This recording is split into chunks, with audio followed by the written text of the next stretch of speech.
October 6, 2025 to order. Ms. Treasurer, will you please administer the oath? Will all board members please stand and raise your right hand?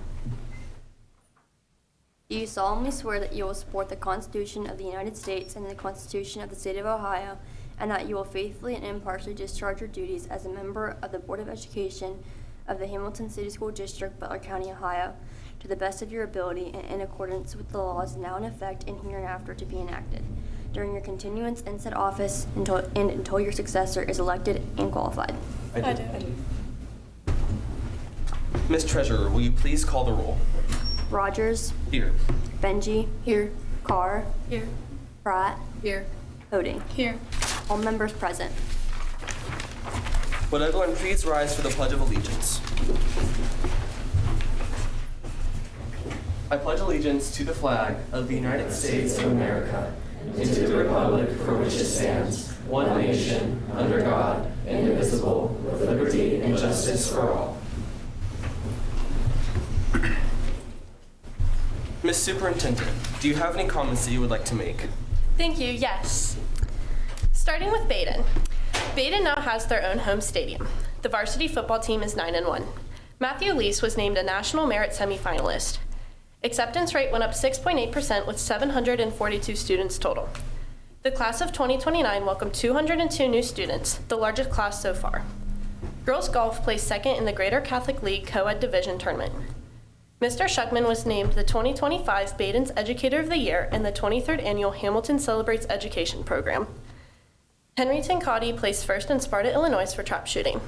Baden welcomed 12 new faculty members: Mr. Bruger, Mr. Bunger, Mr. Martin, Mrs. Bessler, Mrs. Frankie, Miss Weldy, Mrs. Matuska, Mrs. Morin, Mr. Hendricks, Mrs. Martinez, Mr. Sean Pendergast, and Mrs. Pullman. Homecoming parade took place at Joyce Park to showcase fall sports, class spirit, and the Junior Rams. More than 50 students were named AP Scholars. 250 students received the Serve Ohio Community and Impact Award with at least 20 service hours in the 24-25 school year. 20 students received the National Ambassador Award with 100+ service hours in the 24-25 school year. More than $29 million in academic scholarships was awarded to the class of 25. Andrew Keck, class of 25, earned the Stephen T. Baden Award, the top graduation medal. Baden's Theater's opening night of William Shakespeare's The Tempest is scheduled for next Friday at 7 o'clock. Tickets can be purchased on Baden's website. Please come out and support the Baden Theater. The Baden varsity boys soccer team beat Carroll High School on Wednesday, October 29th, 2025 in a D3 regional semifinal. This was the first time our school beat them. The Baden varsity girls soccer team are advancing to state finals after defeating Akron-Hoven 1-0. Senior Braylon Evans spent 10 days in Portugal playing soccer with the United States national women's U19 team against Ireland and Portugal. They beat Ireland 1-0 and were at a draw with Portugal 3-3. Students are participating in our upcoming blood drive on November 21st. Baden's National Honor Society planned the Up the Orgs event to display all the clubs available for students to join. Student Council is running a fundraising event to raise money for Adopt a Family, where they buy Christmas presents for family in need. Then with Hamilton. The Hamilton cheerleading team has made tremendous progress with their stunting, adding more complexity. They recently won grand champions at a competition at Mason High School. Hamilton's a cappella group and harmonics has been making huge strides this year, perfecting their vocals with the hopes of a successful competition season. The girls volleyball program beat Lakota East for the first time in school history. Senior Madeline Wagenfield, Civic Day Council member, qualified as a National Merit finalist following her perfect score on the preliminary SAT. Hamilton's Student Council put together a successful homecoming dance. Hamilton High School's new house system has been a fan favorite across the school, with pep rallies being better than ever. Hamilton's football team has defended its title as champions of the Butler Bowl, beating Middletown again. Hamilton High School welcomed Mr. Ty Smallwood, the previous principal of HFS, to take the position of Hamilton High School principal. This past year, James Hostler was named the first freshman in school history to qualify for swimming state championship. Hamilton's swimming team has made an upgrade outside of the pool, putting up a new record board. This was a Civic Day idea 2 years ago.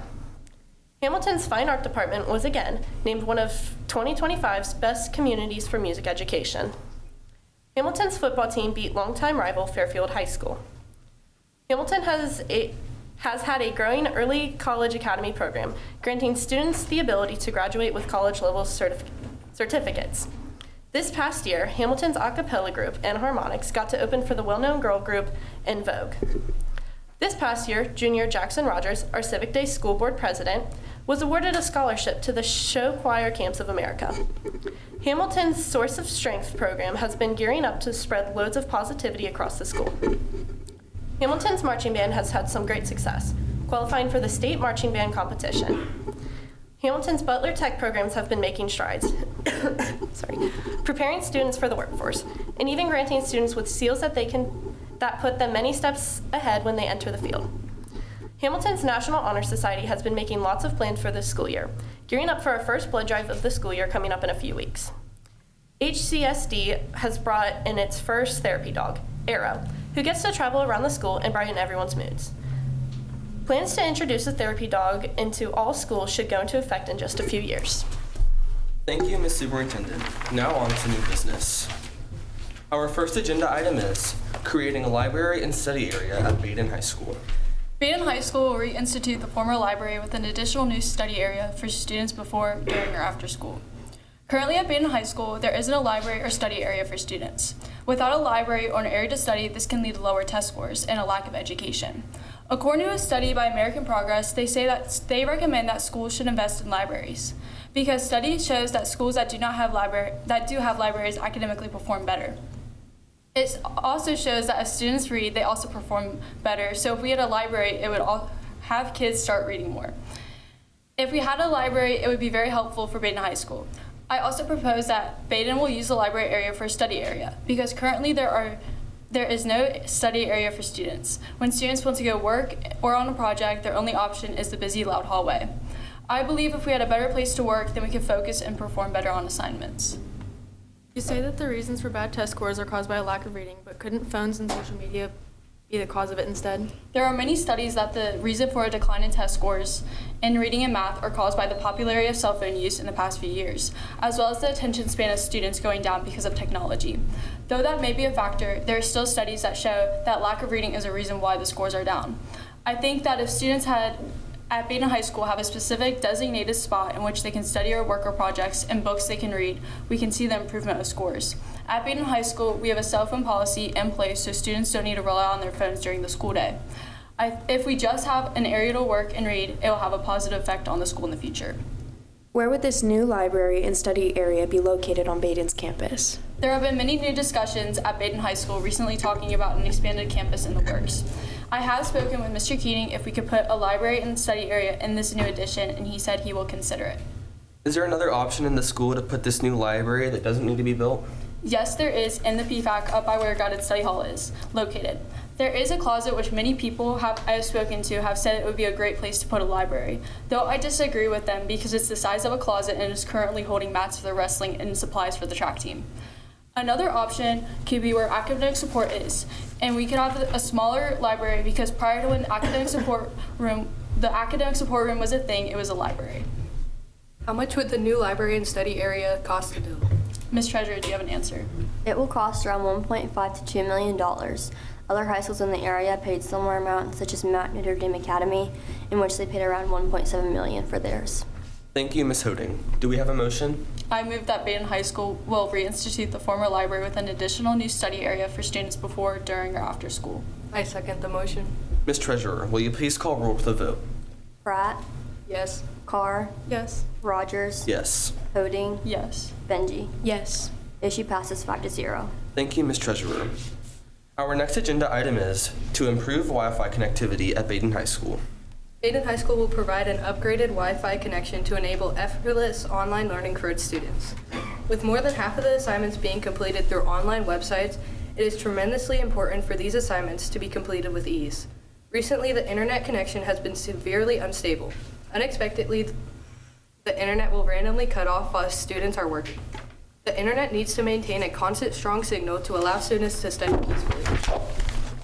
How would the upgraded Wi-Fi system improve the students' learning? To start, all students at Baden High School use the internet every day. The faster system would make it easier for students to complete their work in class. The internet would not go out so that teachers could continue teaching in class smoothly without being interrupted with tiresome Wi-Fi shortages. This would increase productivity in students and teachers by not having to delay working because of Wi-Fi issues. What exactly do you mean by Wi-Fi shortages? Hayden High School has experienced multiple incidents in which the Wi-Fi completely has shut down. With the Wi-Fi completely shut down, students and staff members were put to a pause on what they were working on. This causes a delay in work activities and ability to continue to learn. These shortages would last up to around 2 to 3 class periods before they were fixed. That's over 80 minutes in work time wasted. How can we improve the Wi-Fi system? We could improve the Wi-Fi system by upgrading the router. An upgraded router would increase the speed and range of the Wi-Fi system. It would also enhance Wi-Fi security, which would allow for safer browsing for students. The router is the main function of the Wi-Fi system, and Baden High School should upgrade theirs. It allows for easy, accessible internet access. What would the cost be to upgrade the Wi-Fi system? Ms. Treasurer, do you have an answer? It would cost around $25,000. Thank you, Ms. Pratt. Do we have a motion?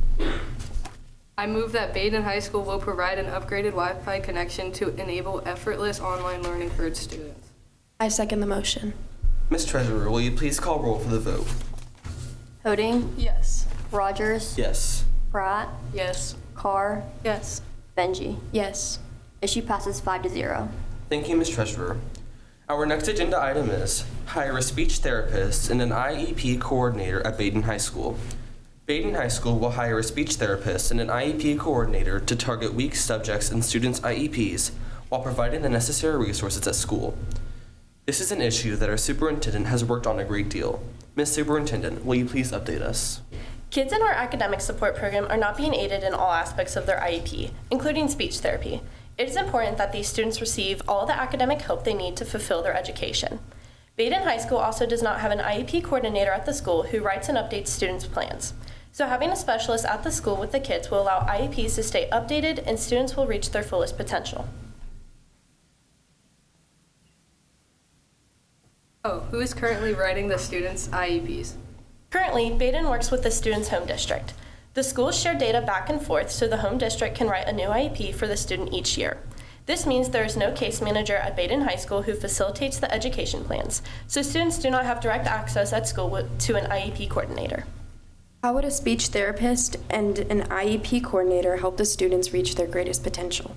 A speech therapist and an IEP coordinator will help the students fulfill their educational needs because currently there are weak areas in a student's IEPs that are not being fulfilled due to the lack of educational resources. Mrs. Roark, an intervention specialist at Baden, stated, "I do believe that Baden would benefit from having a speech therapist. A speech therapist would be able to target areas of students' IEPs that we do not have the resources for. This need for a speech therapist is not only noticed by students, but specialists are asking for the improvement. If students have the resources to fulfill all aspects of their IEPs, they will be able to reach their greatest potential and strive. Not only will a speech therapist benefit those in need, but having an IEP case manager that students have direct communication with will improve the quality of their education plan. With over 60 students in our academic support program, I find it necessary that the person writing an education plan should have direct contact with the student. These additions will facilitate better communication in the academic support program while fulfilling academic needs." How would this benefit Baden High School? Baden would benefit from these new additions because more students will be able to come to Baden, making our community grow, generating more revenue. Baden can also receive grants, making this addition more achievable. Some of the grants they can receive include, but not limited to, are Individuals with Disabilities Education Act, the Ohio Medicaid School Program, and the Ohio School Speech Pathology Educational Audiology Coalition. How much would this educational addition cost? Mrs. Treasurer, do you have an answer for this? The cost for a speech therapist depends on many factors. Baden can hire one by the hour ranging from $40 to $75, depending on if they contract from a company or privately hire. If they don't want to hire hourly, the rough annual cost would be around $83,000, which is the average in Ohio. The average cost to hire an IEP coordinator would be around $90,000. All these prices vary depending on many factors. For example, the expertise of the worker, how many hours they are needed, how many students require help, and their overall workload. Thank you, Ms. Superintendent. Do we have a motion? I move that Baden High School will hire a speech therapist and an IEP coordinator to target weak areas in students' IEPs while providing the necessary resources. I second the motion. Ms. Treasurer, will you please call roll for the vote? Benji, Yes. Pratt, No. Carr, Yes. Rogers, Yes. Hoding. Yes. Issue passes 4-1. Thank you, Ms. Treasurer. Our next agenda item is portable microphone system for enharmonics at Hamilton High School. Hamilton will fund a portable mic system for Hamilton High's a cappella group and harmonics to open for more performance opportunities for the group. Hamilton High School's performing a cappella group and harmonics is limited in its performance opportunities because they do not have access to a portable mic system. The mic system could help enharmonics perform in more events, which will help bring in money for the group. How is the lack of this mic system limiting enharmonics performing opportunities? To perform in areas without a proper stage, enharmonics needs a mic system in order for the sound of the group to be heard and balanced.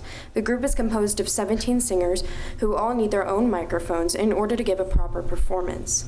When mics are limited, the sound is unbalanced, resulting in negative impacts on the performance. The mic system would allow enharmonics to perform in community events around the city of Hamilton or in situations where a 17 mic system is not available.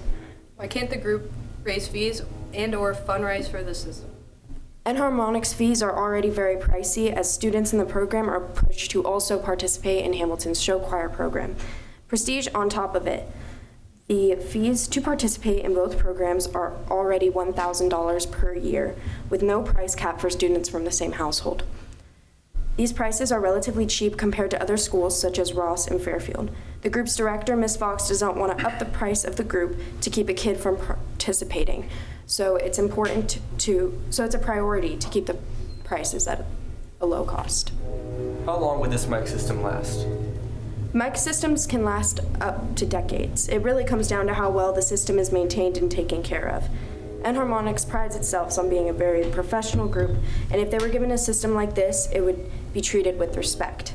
Rob Fox is typically the person who takes care of the microphone systems in the auditorium at Hamilton High School, and he does an excellent job at maintaining the quality of our microphones. How much would the mic system cost?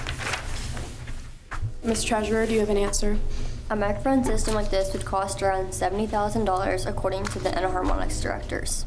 While this is a pricey ask out of the school's yearly budget, enharmonics is a unique and special group. Not many schools in our area or even around the country have an a cappella group with such talent and skill as enharmonics, especially having only started a few years ago. This group is a great representation of the talent, professionalism, and hard work that lies within the students at Hamilton High School. Thank you, Ms. Benji. Do we have a motion? I move that Hamilton will fund a portable microphone system for Hamilton High's a cappella group enharmonics to open more performance opportunities for the group. I second the motion. Ms. Treasurer, will you please call roll with a vote? Carr, Yes. Hoding, Yes. Rogers, Yes. Benji, Yes. Pratt. Yes. Issue passes 5-0. Thank you, Ms. Treasurer. Our next agenda item is implementing foreign language classes in middle and elementary schools in the city of Hamilton. Hamilton City Schools will incorporate foreign language classes in middle and elementary schools in order to develop better proficiency, improve literacy, and enhance cognitive skills. This is an issue that our treasurer has worked a great deal on. Ms. Treasurer, would you please update us? Thank you, Mr. President. Currently, foreign language instruction does not begin until late in a student's academic career. By this time, many students have already passed their most formative years for language learning. Implementing foreign language classes earlier would allow students to develop stronger proficiency in memory, critical thinking, and problem-solving abilities. Early exposure also improves communication skills and gives students a deeper understanding of other cultures, fostering inclusivity and effective learning. What languages would be offered at the middle and elementary levels? Initially, Spanish would be introduced as it's commonly spoken and widely useful for both cultural and career opportunities.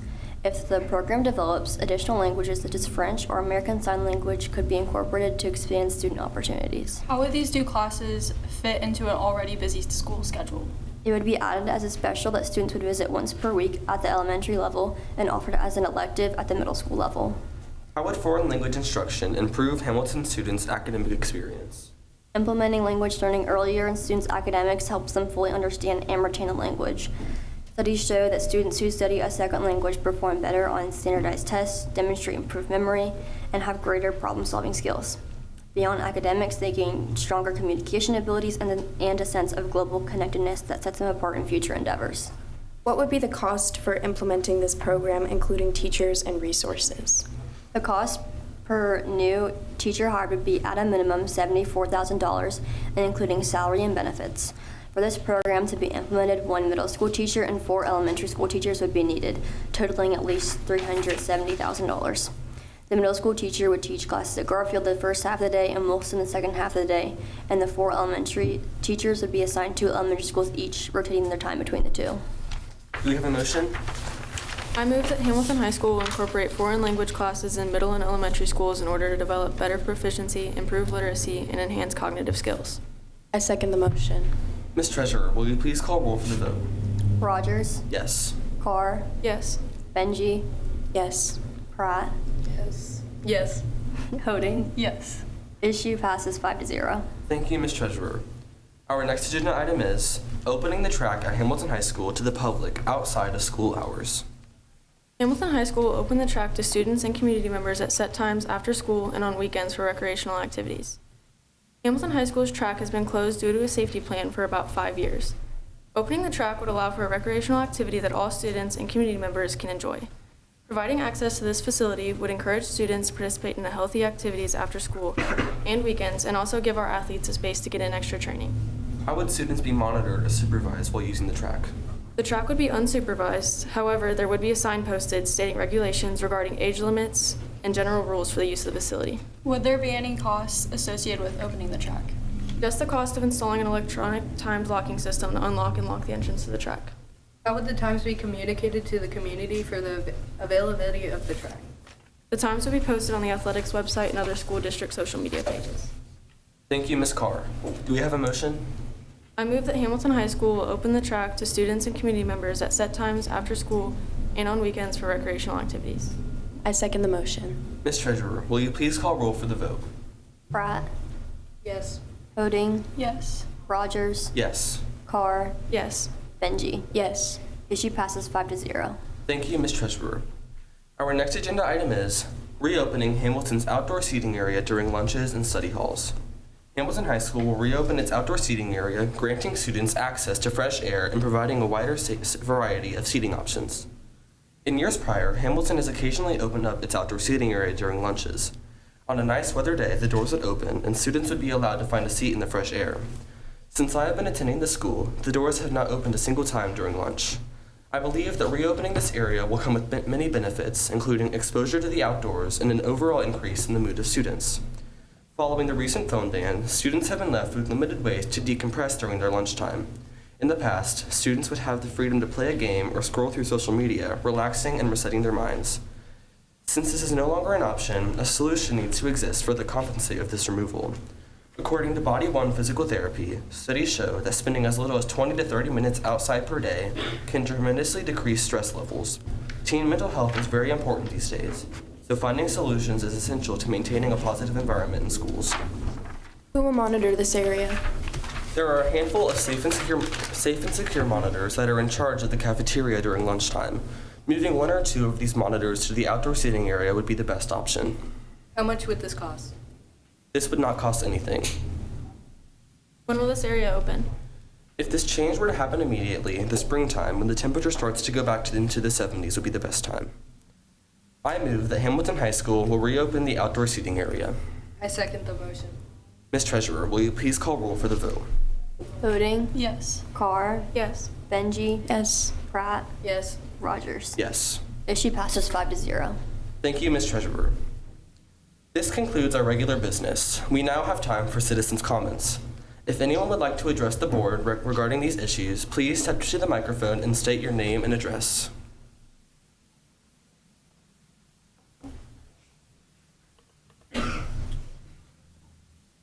Hello, my name is Jordan Seitz. I'm from 347 High Street. And my question is for Member Pratt. So I know you were talking about the internet services at Baden High School. My first question would be, did you talk to the technology department at all to try and dig into the issue deeper? I feel like I've heard that it may be on the network side of the issue, like the host of our website. I am not fully aware of this issue, but in terms of fixing it, router versus network issues. I emailed them, but they never answered me, so. All right. Are you going to continue to follow up with them before we implement this? Yeah, I was gonna go to them in person, but every time I went during homeroom, the door would be shut, and I guess they don't open until later the day, so. Thank you.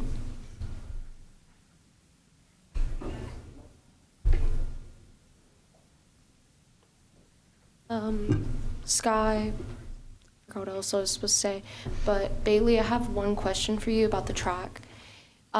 With the track, I really like that idea, like I love it. But how would we promise that they aren't going to damage the property that we've spent so much money just to pay for?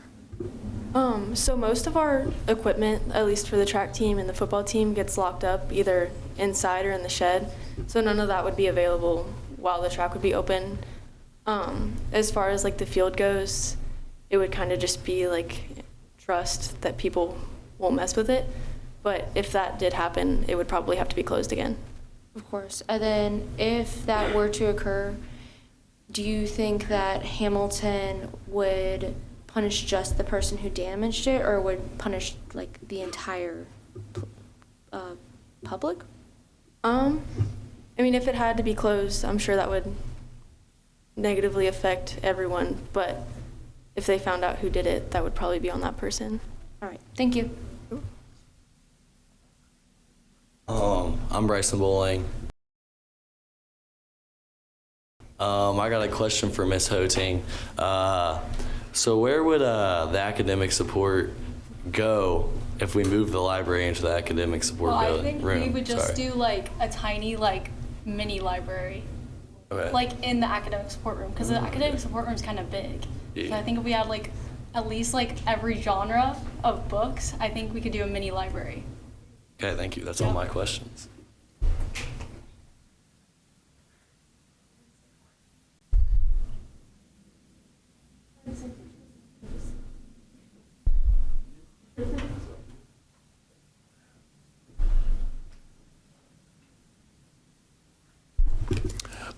Steve Braun, 1600 Pennsylvania Avenue. My question is in regards to the extending foreign language instruction to the elementary schools. As a citizen, I think we need to be focusing on just the fundamentals, reading, writing, arithmetic. The 3 R's, just like the way it was way back when I was in school. We've gotten so far away from that. And we need to do that in English, not in Spanish. So how is extending foreign language to the elementary schools going to be of any benefit when we need to focus on the basics for our kids? I'll pass this over to our treasurer. Would you like to add some input? Yeah, so the Spanish elective would be added like as a special. It wouldn't be a core class, and it would be to develop skills alongside like their reading and writing, and also enhance their ability to comprehend that. And it wouldn't be replacing or taking away from time in the core subjects of the classroom. It would just be like taking time from another special and dividing it into, like incorporating Spanish into that. Thank you very much. You're welcome.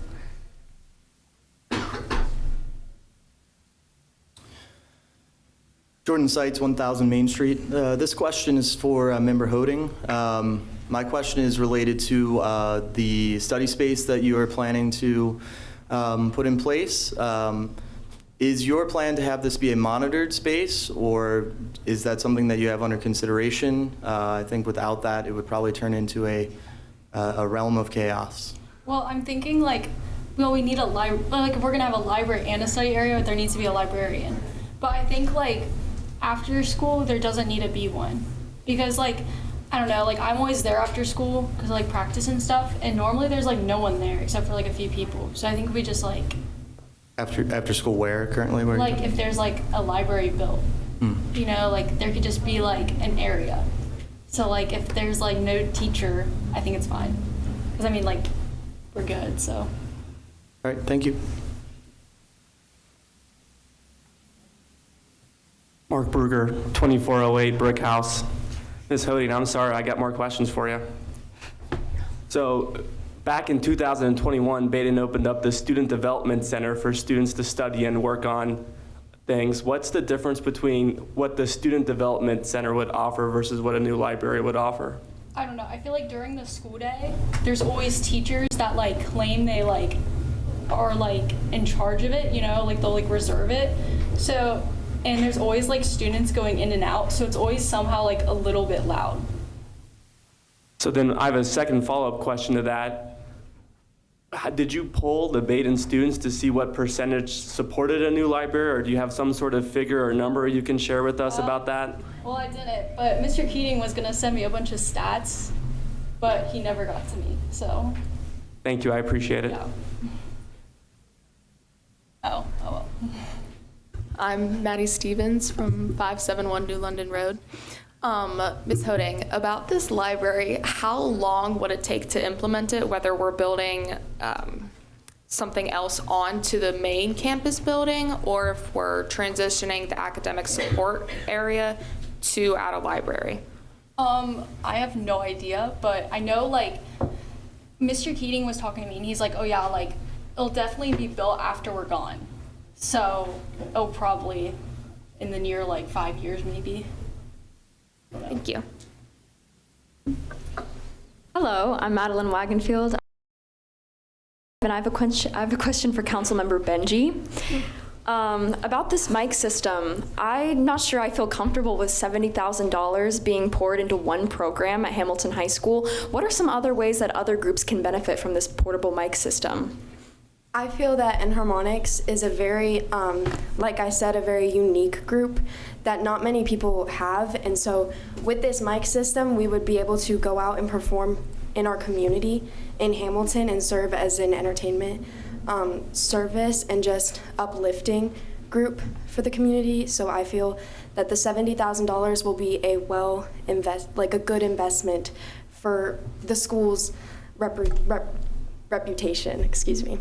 Are there any other ways that even other groups in the fine arts department can make use of this portable mic system?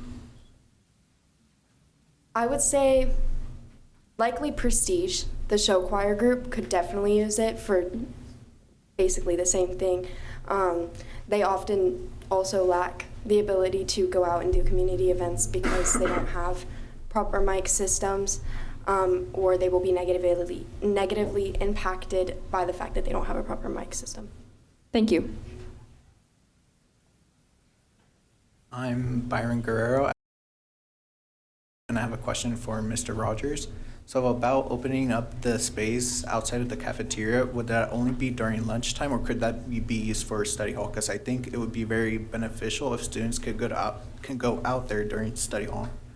Yeah, thank you for your question. So, like I mentioned in my little brief overview, I do agree with your opinion about having to open during study halls.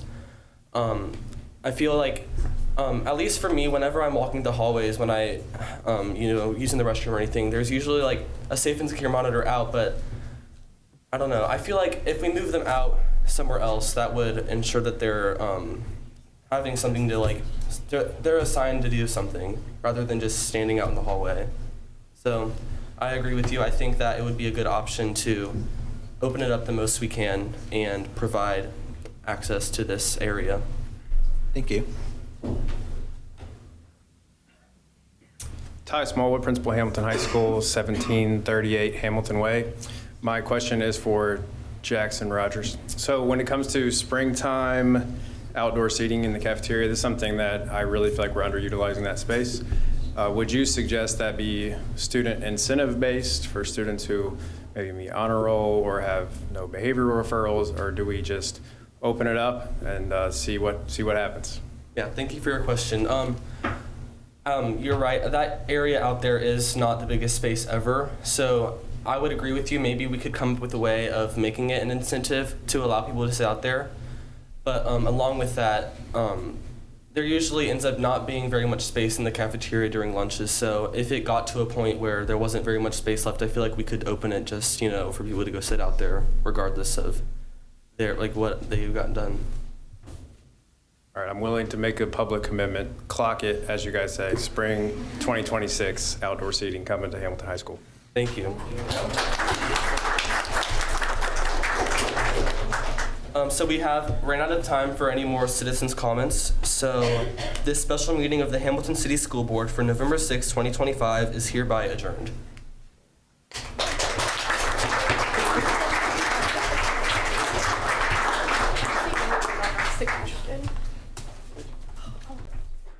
Of City Council for November 6th, 2025. It is 10:30 in City Council chambers at 345 High Street.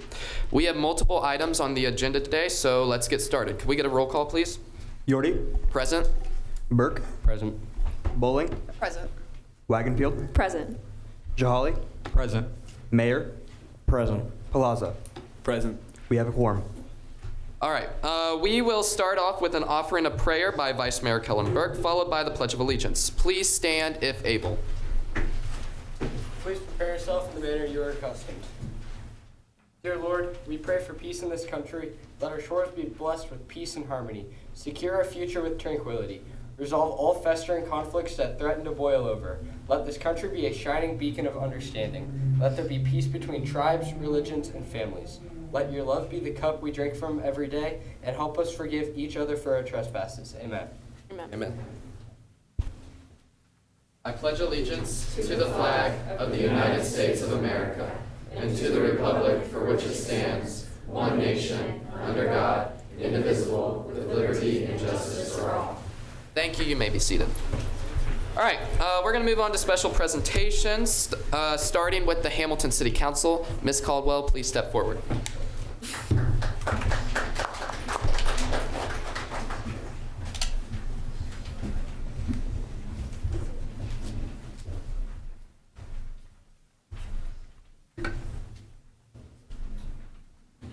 All right. Whereas Ms. Caldwell, a Hamilton High School math teacher, who has shown commitment to education, learning, and health of students and staff at Hamilton High School. And whereas Ms. Caldwell attended New Berlin Eisenhower High School in Wisconsin, and then the University of Wisconsin-Milwaukee, before attending grad school at the University of Alabama. Whereas Ms. Caldwell then moved to Ohio in 2019, where she started teaching math at Hamilton High School, now celebrating her 7th year there. She was introduced to College Credit Plus courses, which at the time were only taught by Sinclair professors.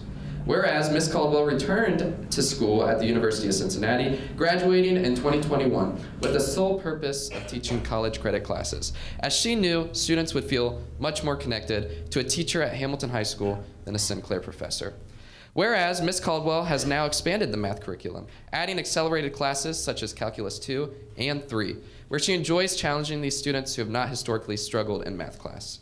Whereas Ms. Caldwell met her husband, Spencer Caldwell, at the University of Wisconsin and was blessed with the gift of 2 children, Jupiter, who just turned 2, and Lennox, who just turned 7 months.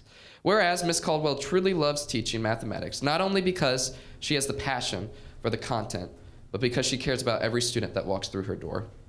Whereas Ms. Caldwell's impact reaches far beyond equations and lessons. Through her unwavering kindness, belief, and love for her students, she has become the teacher that students will someday tell their children about.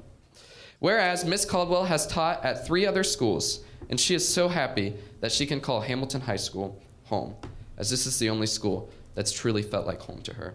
Now, therefore, I, Jude Yordi, Civic Day Mayor of the City of Hamilton, Ohio, and members of Hamilton City Council, do hereby proclaim the 7th of November, 2025 as Miss Marina Caldwell Day. And the City of Hamilton, Ohio, congratulations on making an impact on students' lives for the pursuit of knowledge and scholarship. Do you have anything you'd like to say? Well, first, thank you so much. This is a really incredible honor. It really reminds me that I do have the opportunity to make an impact in each of your lives, and really that's all any teacher wants. So it's really, really nice that you did this for me. Watching all of you prepare for this day, stepping into these leadership roles, looking so professional, making plans to improve your community, and truly engaging as citizens has been really inspiring and very impressive. I'm so used to seeing all of you in math classes, and it can get easy to forget that there's more to all of your lives than doing derivatives and integrals and finding the radius of convergence for Taylor and Maclaurin series.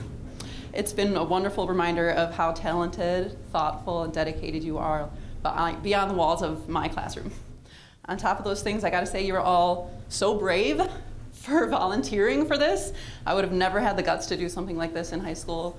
I'm a 33-year-old woman right now, and I am shaking. You've put so much time, effort, and heart into this day, and it really shows. I am so incredibly proud of all of you, even if I don't seem like it every single day. Thank you for allowing me to be a small part of this really special day and part of your unique journeys as our students. It really means the world to me. So congrats on a very successful Civic Day. You are the future leaders of our community. I know it's almost time for you guys to spread your wings and fly away, but I can't wait to see what else you accomplish, and I really hope that you make your way back to Hamilton one day, because we really could use you all. Thank you very much.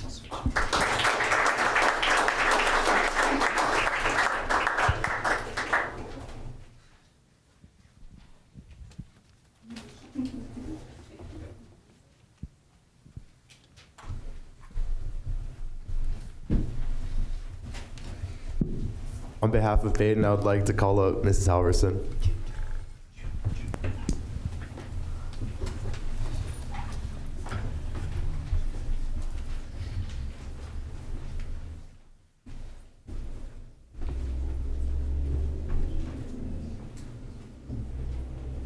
Whereas Mrs. Megan Halverson, a member of Stephen T. Baden High School's ministry, has been determined to get students at Baden High School to participate in service of all sizes and has helped all over the community of Hamilton. And whereas Mrs. Halverson is a hardworking mother and teacher that never stops her mission of getting students passionate about service in their communities. And whereas Mrs. Halverson went to Baden High School for her high school career, graduating in 1993. For college, she attended Xavier College for psychology, graduating in 1997. And whereas on that day, a proclamation was read to recognize and proclaim that every June 19th in perpetuity will be celebrated as Juneteenth in Hamilton. And whereas Mrs. Halverson has had the experience of service in Over the Rhine and the unfairness of how people ended up in different circumstances based on where they were born. This experience made her realize that she wanted to commit her life to giving support to those who need it. And whereas after college, she did a year of service through the Jesuit Volunteer Corps. That experience also helped guide her on this path of service even more. And whereas Mrs. Halverson has always been passionate about understanding others' stories and doing what she can in ensuring that there is equality, respect, and protecting people's dignity. And now, therefore, I, Augie Newberry, Civic Day City Manager of the City of Hamilton, Ohio, and members of Hamilton City Council do hereby proclaim the 6th of November, 2025 as Mrs. Halverson Day in the City of Hamilton, Ohio. Congratulations, Mrs. Halverson, for engaging in this service life of her students, teaching kindness through her words and actions, and bettering the community of Baden Hamilton High School.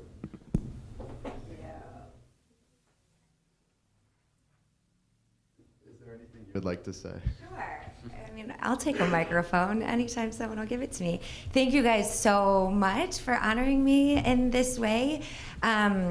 I never in a million years thought I would end up working at a high school. That was nowhere near my on my bucket list of any kind. So for all of you who are getting ready to head out into the world, you absolutely never know where life is going to take you. But I am incredibly grateful that I ended up at Baden. I always say that I have the best job because I get to see all of you at your absolute best.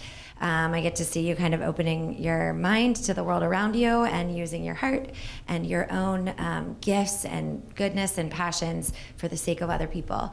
Our country right now is in great need of people who care about the dignity of all and of people who are willing to serve another. And so I just feel very lucky to be a part of teaching that and a part of working on bettering our community with all of you. So thank you very much for this honor. I appreciate it.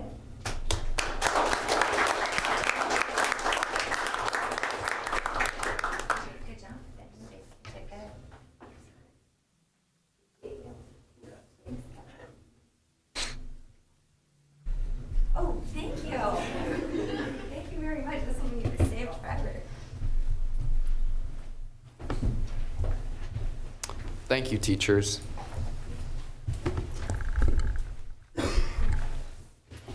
All right, now we are going to move on to special presentations by the executive directors of the city. Please step forward to the podium now.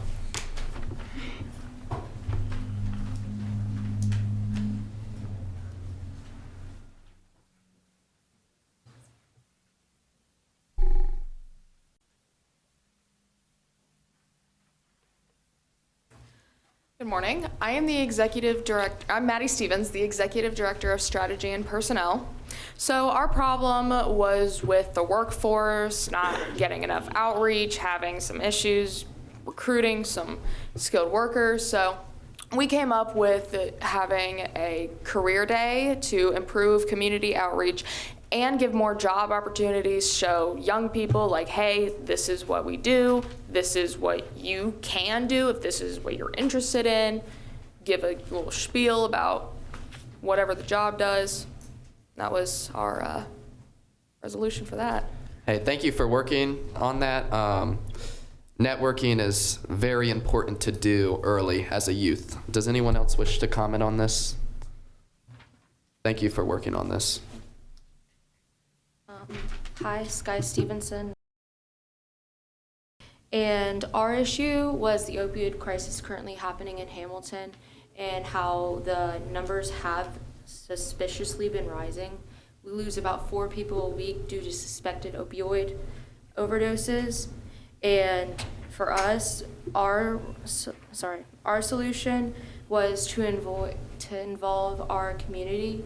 We have a bunch of programs that are supposed to help, but we just don't have the funding to assist them to make it more public of why you shouldn't do drugs and make it where people don't want to do drugs anymore.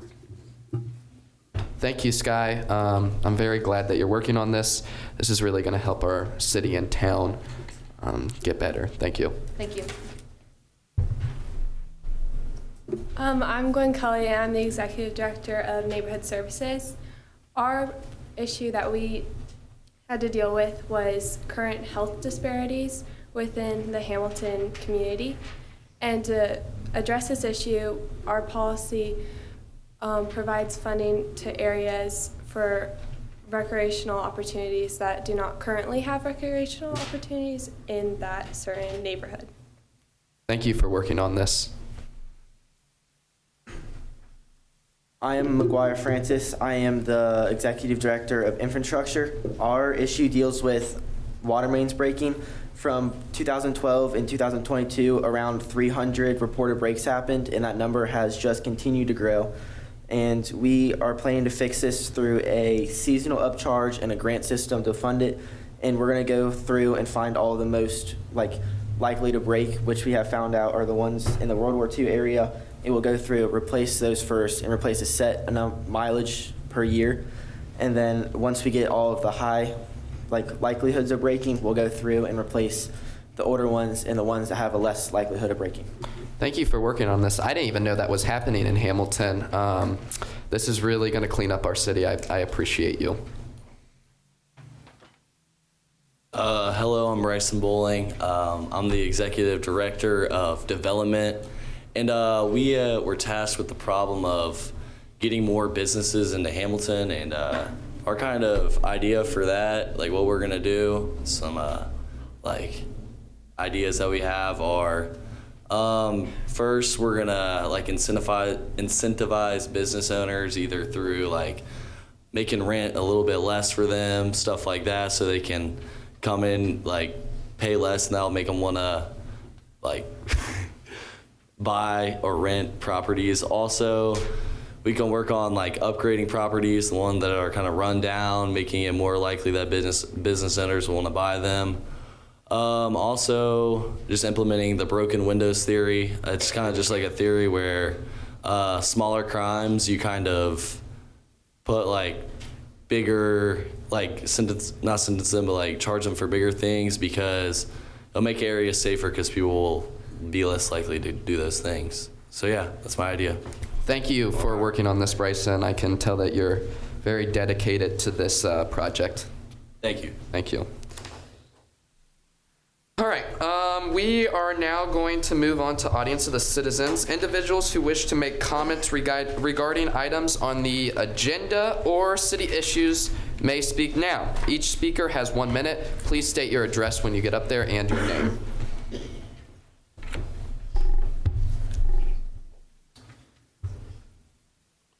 Hello, I'm Brutus Madison. My address is 546 High Street. There's a lot of potholes. Other day I hit a pothole with my car, busted the tire out, axle was grinding on the ground. Why? Why can't you fix this? Well, we can't fix this. I'll talk to the Director of Transportation. I know them very well. And they'll get that fixed immediately. Mr. City Manager, will you also look into this? Of course, we'll have a report on that next week. That's a quick turnaround, thank you. Yeah, you're welcome. Thank you.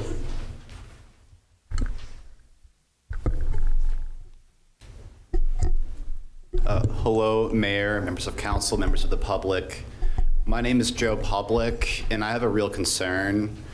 I don't believe in having a driver's license or having plates on my vehicles that were parked on the street, and my vehicles got impounded. And I have an issue with that. What's the city going to do about that?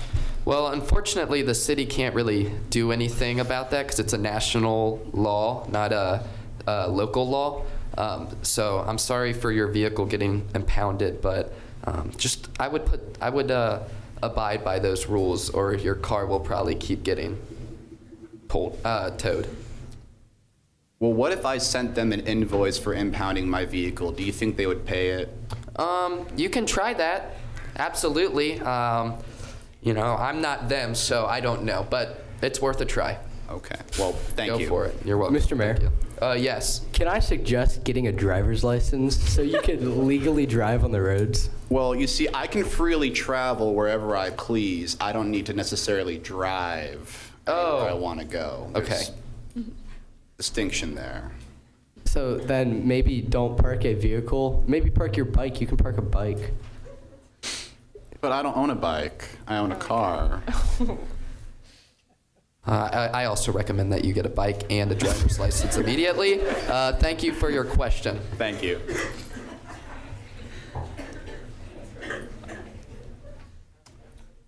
Anyone else? Okay. Oh, sorry. Hi, I'm Claire Giffen, and I have a question for Keith about the buses. So do you think that we'd have to widen the streets to fit bus stops? If we implemented that idea? Because right now it's already kind of narrow with parking to begin with. Vice Mayor Burke, I'm going to pass this off to you. Keith, I believe this question was for you. Ideally, it would be taking up parking spaces along the street, moving parking onto side streets in order to accommodate for the bus stops. Okay, thank you. Bella Hiley, 571 New London Road. Kellen Burke, I have a question for your resolution. What would the timetable be on the playground? When would we expect to see construction and the final result? Mr. Mayor? Yes. We would expect to see construction as soon as it's approved. And final result, I would imagine, would be 6 months out. Okay. Thank you. Thank you for your question. Hi, I'm Lily Tischler, 571 New London Drive. My question is for Connor Palazza about creating a new public park. I was wondering if you have talked to citizens that live in that area and come up with percentages about people who might want this public park to be put in place. Mr. Mayor? Yes. I personally have lived in that neighborhood for a long time. I know a couple of the families that live there. A couple of kids have grown older now as I have moved out of that neighborhood. But while in that neighborhood, many of them, I don't have exact numbers, many of them always wanted maybe just a basketball court, not even a full playground, just something else out there besides just an empty field. Okay, thank you. Thank you for your question. Hi, I'm Sophia Paul, 571 New London Road, and my question is for Keith with the public transportation.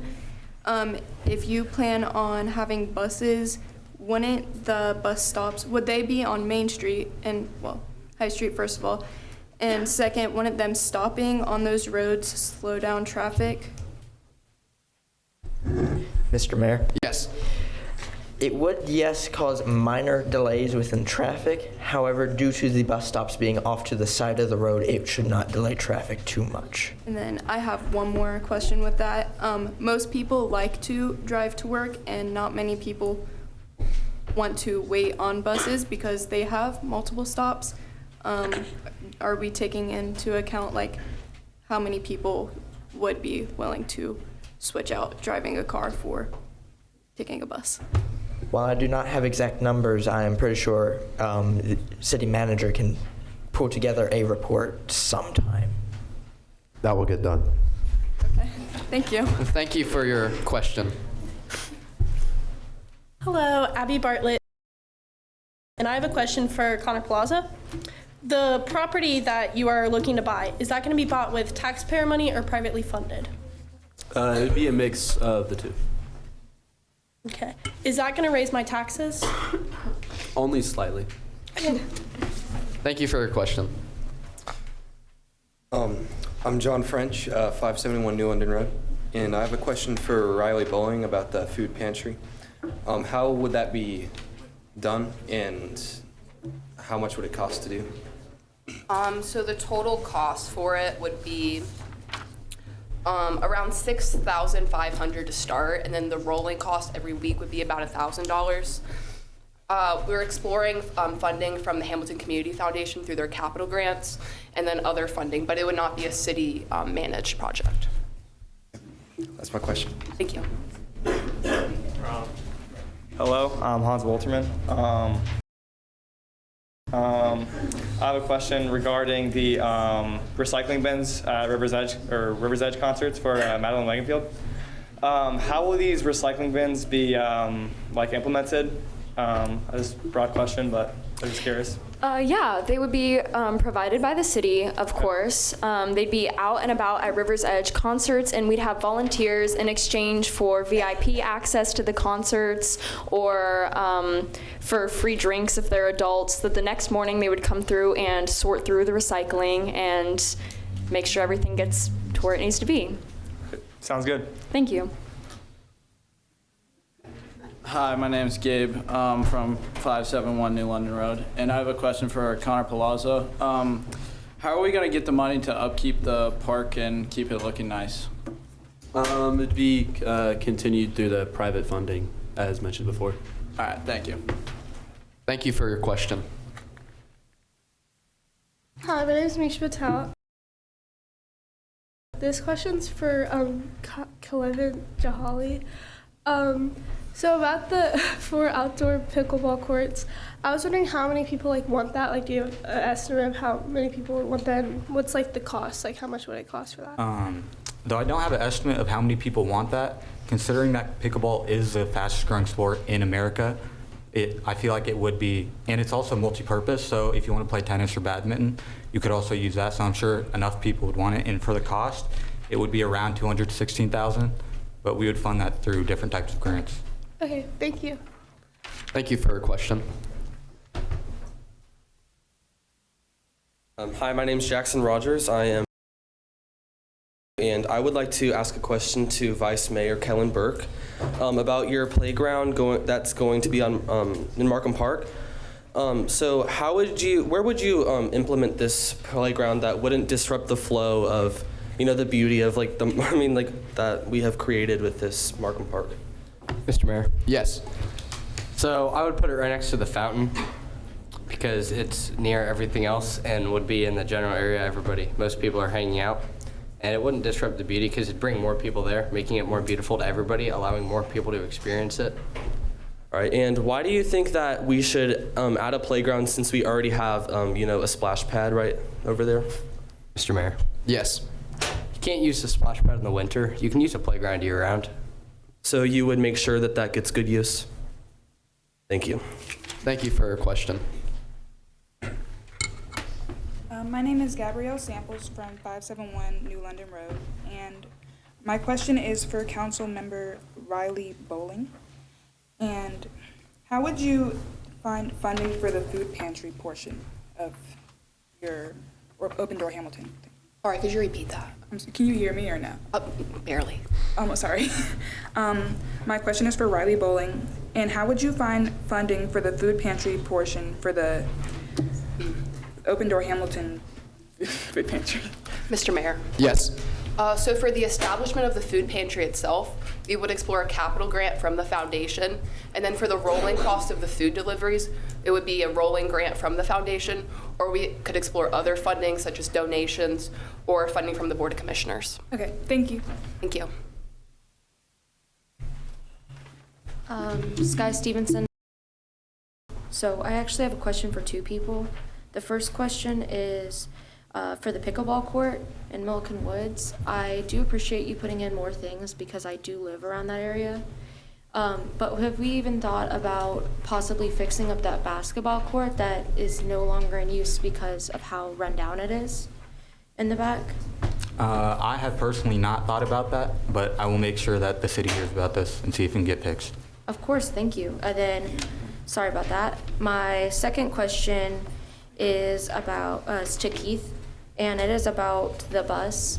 So with that, you said you were going to remove parking along the street ideally, but already we don't have enough parking downstairs. We don't have enough parking.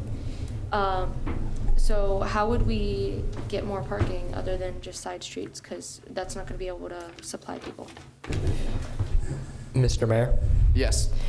The bus, the amount of parking spaces that the bus would be taking up would be at maximum 5 per stop. Okay. And with the amount of people that estimated, based off of a number I have in my head, not exact, those 5 parking spots would not be missed by the sheer amount of people who would use the bus service. Of course, but have we also thought about adding a new parking garage in addition to that so that we can supplement in case, for whatever reason in Hamilton, we decide to expand on the bus stop and we have more frequent stops? No, I have not, but we can look into that possibility. Thank you. We're going to take one more question. We're running short on time, but I thank all of your guys' dedication to this city. Good morning, Martha Garcia. My question is to Riley Bowling regarding the Open Door Hamilton. Do you have a location in mind, and can you elaborate as to why you chose that location? Mr. Mayor. Yes. The location for this is the Hamilton Municipal Garage on Erie Boulevard. I chose this location because a lot of the homeless population known as Tent City has moved behind the Cove Motel, which is very close to the Municipal Garage. Also, the Lindenwall neighborhood, like behind that Kroger's or in front of the Kroger's on the other side of the street, would also be accessible to that food pantry right there.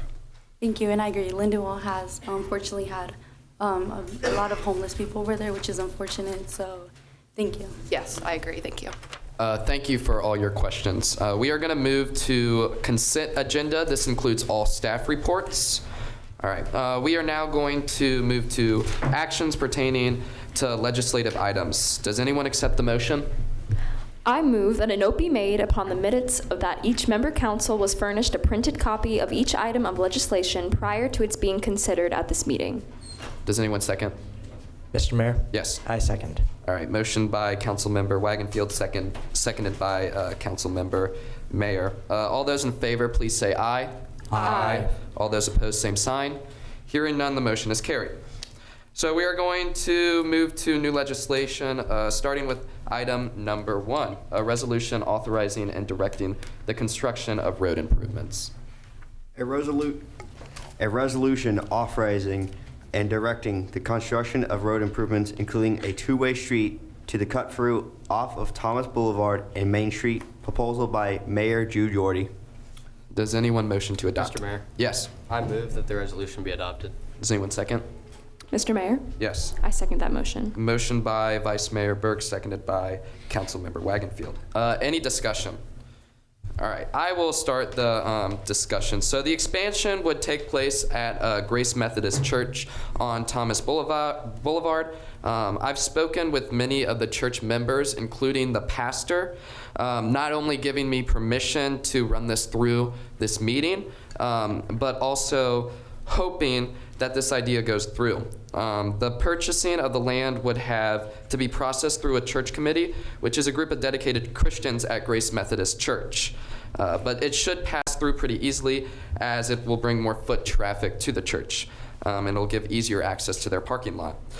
Used needles have been found in that cut through, as there was an old homeless camp there. And people also do, I was talking to a church member, and I look over and there's this big dust bowl, and I asked her, I was like, what happened? And they were like, oh, that guy just did a wheelie back there. So people also do wheelies back in that cut through, and this would be avoided with the addition of a two-way road. We are going to ask for grants from the Ohio Public Works Commission, the OPWC, the Community and Economic Development Assistance Program, and many federal grants. Does anyone have any questions? Mr. Mayor. Yes. I'd like to say I think this is a great idea, but I do have one question. How will this be affecting the church? That is a great question. It won't affect the church because the piece of land doesn't touch the building. It's about 0.2 miles long, and it would not affect any of the building. Mr. Mayor? Yes. How would this cut through, building this cut through, how would it affect the surrounding traffic? Surrounding traffic, it wouldn't. There's a light there right now, currently, so it's already kind of established, the red to green, so it would not affect any traffic. I'm going to call Director of Law, Nicolette Ramirez, to the stand real quick.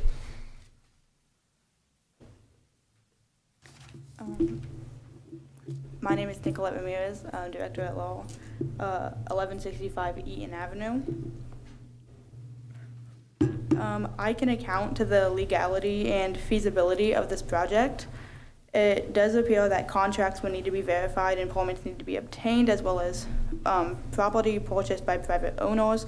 However, the church does seem pretty excited by this project. If they don't agree to a settlement, eminent domain can be used since it is public use, but overall it seems like you got them pretty much on board. I hope we can make a deal, because this does seem like a very beneficial investment, as well as a much needed safety concern on that cut through. Thank you, Director. Are there any other questions? All right, could we get a roll call, please? Yordi? Yes. Burke? No. Bowling? Yes. Wagonfield? Yes. Jahali? Yes. Mayor? Yes. Palazzo? Yes. Motion is adopted 6-1. Thank you. We are going to move on to legislation number 2, a resolution authorizing the recycling bins during River Edge concerts. A resolution authorizing the implementation of recycling bins during River Edge concerts in the city of Hamilton. Proposal by Councilmember Madeline Wagonfield. Does anyone motion that this be adopted? I motion, Mr. Mayor, Yes. I motion that the resolution be adopted. Does anyone second? Mr. Mayor. Yes. I second that. All right, motion by Councilmember Wagonfield, seconded by Councilmember Jahali. Any discussion? Mr. Mayor, Yes. I'd like to call upon the Utilities Operations Director, Sophie Hampton, in a moment, but first I'd like to provide some context for this resolution. Countless recyclable cans and bottles are used at River's Edge events in downtown Hamilton. Incorporating recycling services at River's Edge will reduce waste and encourage a more sustainable lifestyle. In exchange for VIP access to the concert or free drinks for adults, volunteers can return the following day to sort through and bag the recycled bottles and cans. Afterwards, the bags can be taken to a recycling drop-off center. There are a few locations available. 2 recycling drop-off stations are available to the public already in Hamilton: the Hamilton Fire Station at 77 Pershing Avenue, or the Hamilton Fire Station at 335 North Erie Highway. Mrs. Director, you have the floor. Hi, I'm Sophie Hampton. I'm the Director of Utilities Operations, and the Utilities Operations Department is largely in support of this resolution. It is a very realistic project that would be easily implemented, and we're excited to see the push for the expansion of recycling programs and other sustainability initiatives. Thank you. Any other discussion? Mr. Mayor, Yes. how do you plan to pay for this project? Mr. Mayor? Yes. So obviously to cover the cost of 65 or 95-gallon rolling bins from Rumpke would not be much. However, there are still grants available that we're looking into, including the Recycle Ohio grants, which offer up to $200,000 for community and litter grants. For local governments and nonprofits can receive funding to purchase equipment for collecting and processing recyclables and construction and demolition debris. These organizations can also receive funding to implement litter collection events, outreach, and education. We're also looking into the Butler County Recycle at Work grants as well. Thank you. Any other discussion? Mr. Mayor, Yes. how far spread would you put these? Mr. Mayor? Yes. They would be incorporated all throughout the area at River's Edge. The area does get pretty filled up during those concerts, so they would be scattered around just to make sure no cans and bottles that don't need to be end up on the ground. Any other discussion? I would just like to say that I think this is a great idea with the minimal cost but high reward. Could we get a roll call, please? Yordi, Yes. Burke, Yes. Bowling, Yes. Wagonfield, Yes. Jahali, Yes. Mayor, Yes. Palazzo. Yes. Resolution is adopted 7-0. Thank you. We are going to move on to legislation number 3, a resolution directing the installation of pickleball courts. A resolution authorizing and directing the installation of 4 outdoor pickleball courts in Milliken Woods, proposal by City Council member Kevin Jahali. Does anyone motion that this be adopted? Mr. Mayor, Yes. a motion that this be adopted. Does anyone second? Mr. Mayor, Yes. I second this motion. All right. Motioned by Council Member Jahali, seconded by Vice Mayor Burke. Any discussion? Mr. Mayor, Yes. I would just like to say that currently there are no outdoor pickleball courts on the west side of Hamilton, and as I previously mentioned, pickleball is the fastest growing sport in the U.S., with participation increasing over 150% since 2020. And the addition of pickleball courts could allow Hamilton to host local leagues, tournaments, and events, bringing in an influx of tourism and a boost in hotels and small businesses. Yeah. Does anyone have any questions? Mr. Mayor. Oh, Go ahead. Yes. one sec. You said that previously that these would be multi-use courts. Yeah. Yes. How are you planning on maintaining these, and would there be a rotation in between which sport gets these courts? So as it is a public place, right now I don't have any ideas of how they would maintain that, but as time goes on, I'm sure that some implementation will be put in place to make sure everyone has their chance. Any other questions? Mr. Mayor? Yes. I know you mentioned that that the pickleball courts would be placed in Milliken Woods. Mm-hmm. Milliken Woods is a very heavily wooded area, Yeah. and falling leaves and other things and twigs can very easily end up on the ground, Yeah. as is true of woods environments. How do you plan to keep those off of the courts and to keep the courts clean and able to use? So when we're building it, first site prep is one of the main things we're going to do. And you're right, one of the places we're doing it is heavily wooded. So we're planning on having people probably monitor and make sure that everything is safe so people can play safely in the courts. Thank you. Mr. Mayor, Yes. what groups of people do you hope this will attract? And with the new establishment of Dill Dinker's indoor pickleball, how do you think that will affect this project? So, Mr. Mayor, Yes. I think that this is kind of for everybody because it is in Milliken Woods, as there are a lot of neighborhoods, a lot of kids can play. But if you're more professional, you can still come play. And I did hear about the pickleball court being made over there, but I think that there's a difference between being outdoor and indoors, so it's just preference. And considering how many people want to play, I don't think it'll be a big deal. Any other discussion? Mr. Mayor? Yes. You mentioned it's pickleball being the fastest growing sport in America. Do you have anything about Ohio specifically, or just the broad general of America? I don't have anything about Ohio specifically, but it is. I'm sure that there are, especially since, as she mentioned, there's pickleball courts being made in Hamilton right now, and there are already some on the east side. I'm assuming that there are a good amount of group of people who want to play. If there already is being built, why would we want to have more? Well, considering how many people want to play, and as someone previously mentioned, Milliken Woods is by neighborhood, so a lot of kids can come play, and since it is multi-purpose, it doesn't have to be specifically for pickleball, so you can really do anything, badminton, tennis, or... Any other discussion? I may not look very athletic, but I do love pickleball. I love playing it, so I'm very excited for this. I do have one simple question, though. Will this affect anything at Milliken Woods? No, because the place that we've chosen to build it is just a vacant lot, and it's by after the railroad crossing on the west side of it, and it's just trees and overgrown grass, so it shouldn't affect too much. All right, thank you. Could we get a roll call, please? Yordi? Yes. Burke? Yes. Bowling? Yes. Wagonfield? No. Jahali? Yes. Mayor? Yes. Palazzo? No. Resolution is adopted 5-2. Thank you. We are going to move on to legislation number 4 now. A resolution authorizing and directing an open-door Hamilton food pantry. A resolution authorizing and directing the organization of an open-door Hamilton food pantry in the City of Hamilton Municipal Garage. Proposal by City Council Member Riley Bowling. Does anyone motion that this be adopted? Mr. Mayor, Yes. I move that this resolution be adopted. Does anyone second? Mr. Mayor, Yes. I second that motion. All right, motion by Councilmember Bowling, seconded by Councilmember Wagonfield. Any discussion? Mr. Mayor. Yes. In one moment, I would like to call upon the Director of Public Works, Leslie Morales Vera, for her opinion on this project. I believe that the City of Hamilton should establish a community food pantry inside the Hamilton Municipal Garage on South Erie Boulevard to better serve families in poverty and the homeless population. The east side of Hamilton has significantly fewer food assistance options compared to the west side, even though food insecurity rates near Route 4 are higher than average. Establishing a pantry in the municipal garage would provide reliable food access for hundreds of residents, both during disruptions and assistance programs excuse me, and a long-term community research. This project will be made possible through partnerships with the Hamilton Community Foundation, Shared Harvest Food Bank, and New Life Mission.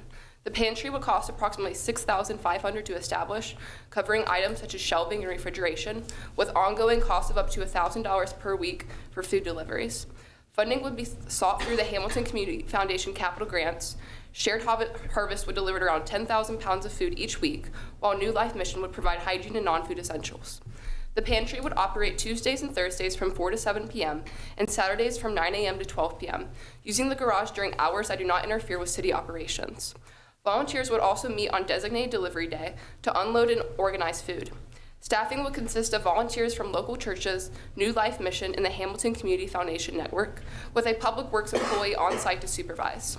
With this model, the pantry could serve up to 125 families each open day, distributing roughly 25 pounds of food per household. This initiative would strengthen Hamilton's commitment to caring for its most vulnerable residents and ensure that every family in our city has a place to turn when food becomes uncertain. Now, Leslie, do you have any thoughts about your using your facility for this project? I believe, Leslie Morales, Director of Public Works. I do think that the location of municipal garage is a good location, as you stated, it's near a neighborhood that can benefit a lot from this, and I think that the efforts to resolve food insecurity will be beneficial to Hamilton as a whole, so I'm in full support of using our facility for your resolution. Is there any questions? Mr. Mayor, Yes. where would the food and other supplies be stored? So I was thinking of purchasing Mr. Mayor, sorry. Yes. You're good. I planned on purchasing 15 multi-shelving units and then one modular walk-in cooler. And then this would serve 10,000 pounds plus food that would be delivered every week. And of course, we can change those numbers depending on the amount of people that are served. And it would just be kind of located on the walls of one designated storage bay. And these things would be built by Public City Works workers in order to start it. And then the volunteers would come in and kind of work from there. Any other questions? Mr. Mayor? Yes. You mentioned before it would only run when it didn't interfere with other city necessities. Would it, year-round, would there be any times it'd be closed, or during the holidays, would there be an increase of workers or food that you would want? Mr. Mayor. Yes. My hope that this would be open year-round and there wouldn't be any off weeks or anything. Of course, it largely depends on the amount of volunteers we have for this project, but definitely increasing the volunteers during the holidays might be needed in order to serve the families that are in need during that time, especially during our crisis right now. Mr. Mayor, Yes. How do you think that this will affect traffic in the area? I know of a food pantry in Trenton that opens on Wednesdays, and trying to drive over there is a nightmare because it's backed up for hundreds of feet. So, Mr. Mayor, Yes. my goal with this food pantry is that a larger the number of residents that it's serving will either be walking there because they're closely located. There are also several parking lots around there they can park. The Public Works, the municipal garage is a pretty big building, and Route 4 is always pretty busy, so I don't think it'll affect traffic too much, but of course we'll just have to see how it goes and what response we get into opening the food pantry. Any other questions? I have, oh, sorry. Mr. Mayor, Yes. what would you do with any food that you don't serve or give out? Mr. Mayor. Yes. We could potentially donate it to Serve City. I know they take food donations, but also I plan on changing our food deliveries based on what our location needs and what is actually distributed. So of course, varying that each week will hopefully minimize the amount of food waste. Any other questions? I have just one. Is there any other food pantries in the vicinity of the location of this one? Mr. Mayor. Yes. There are not, the reason I chose this location is because there are not many locations close to it.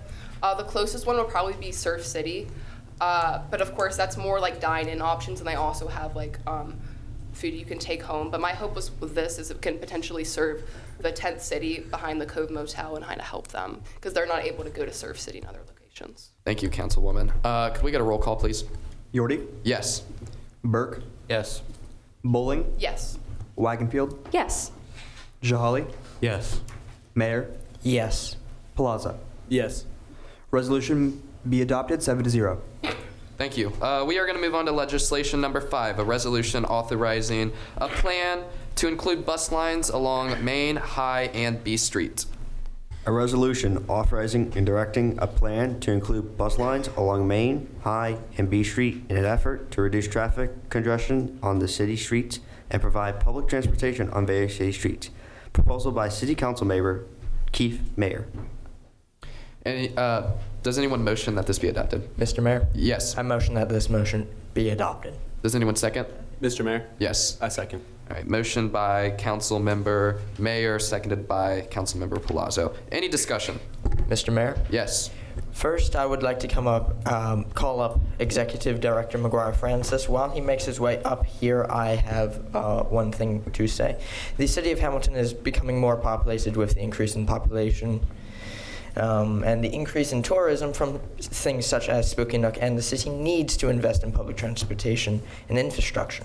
Hamilton needs to become an example of transportation within the United States, allowing the city to possibly win awards for our public transportation. The addition of bus lines would decrease traffic amounts within the downtown area and allowing for greater transportation options for people within the city. The lines would contain stops in high traffic areas such as Spooky Nook to cut down on traffic while also cutting down on carbon emissions. While partnering with BCRTA, these systems would allow for the City of Hamilton to plan and operate this system with added precision and efficiency. I now give the floor to McGuire Francis. Hi, I'm McGuire Francis, Director of Engineering. We believe that the bus service would be a great idea and a great way to break up traffic and provide a cheaper and safer alternative to either car travel or pedestrian travel. With less cars on the roads, there's less opportunity for wrecks or accidents to happen. And obviously what we want is for the citizens to be safe. And with the pedestrians, they won't have to try and cross busy intersections or spend long times waiting for the ability to cross. And the bus lanes, although they may back up traffic momentarily, overall they'll get more cars off the roads, which will prevent longer backups and take up less space on the roads. Thank you, Director. Are there any questions? Mr. Mayor? Yes. So how many buses would there be, and what would be the price to use them? Mr. Mayor? Yes. We are initially planning for a launch of only 2 buses to start to gauge public response. And as of current, we are planning for the fee for no fare to use. Any other questions? Mr. Mayor? Yes.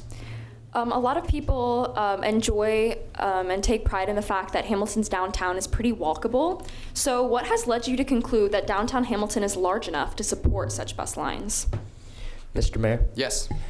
What has led me to conclude this is the backup in traffic that we have every rush hour, and with people moving from their jobs to their houses, it does tend to, the busing, give me a sec, sorry. The bus lines are not fully set in stone, and I will hand it off to the city manager to possibly look into other alternative routes.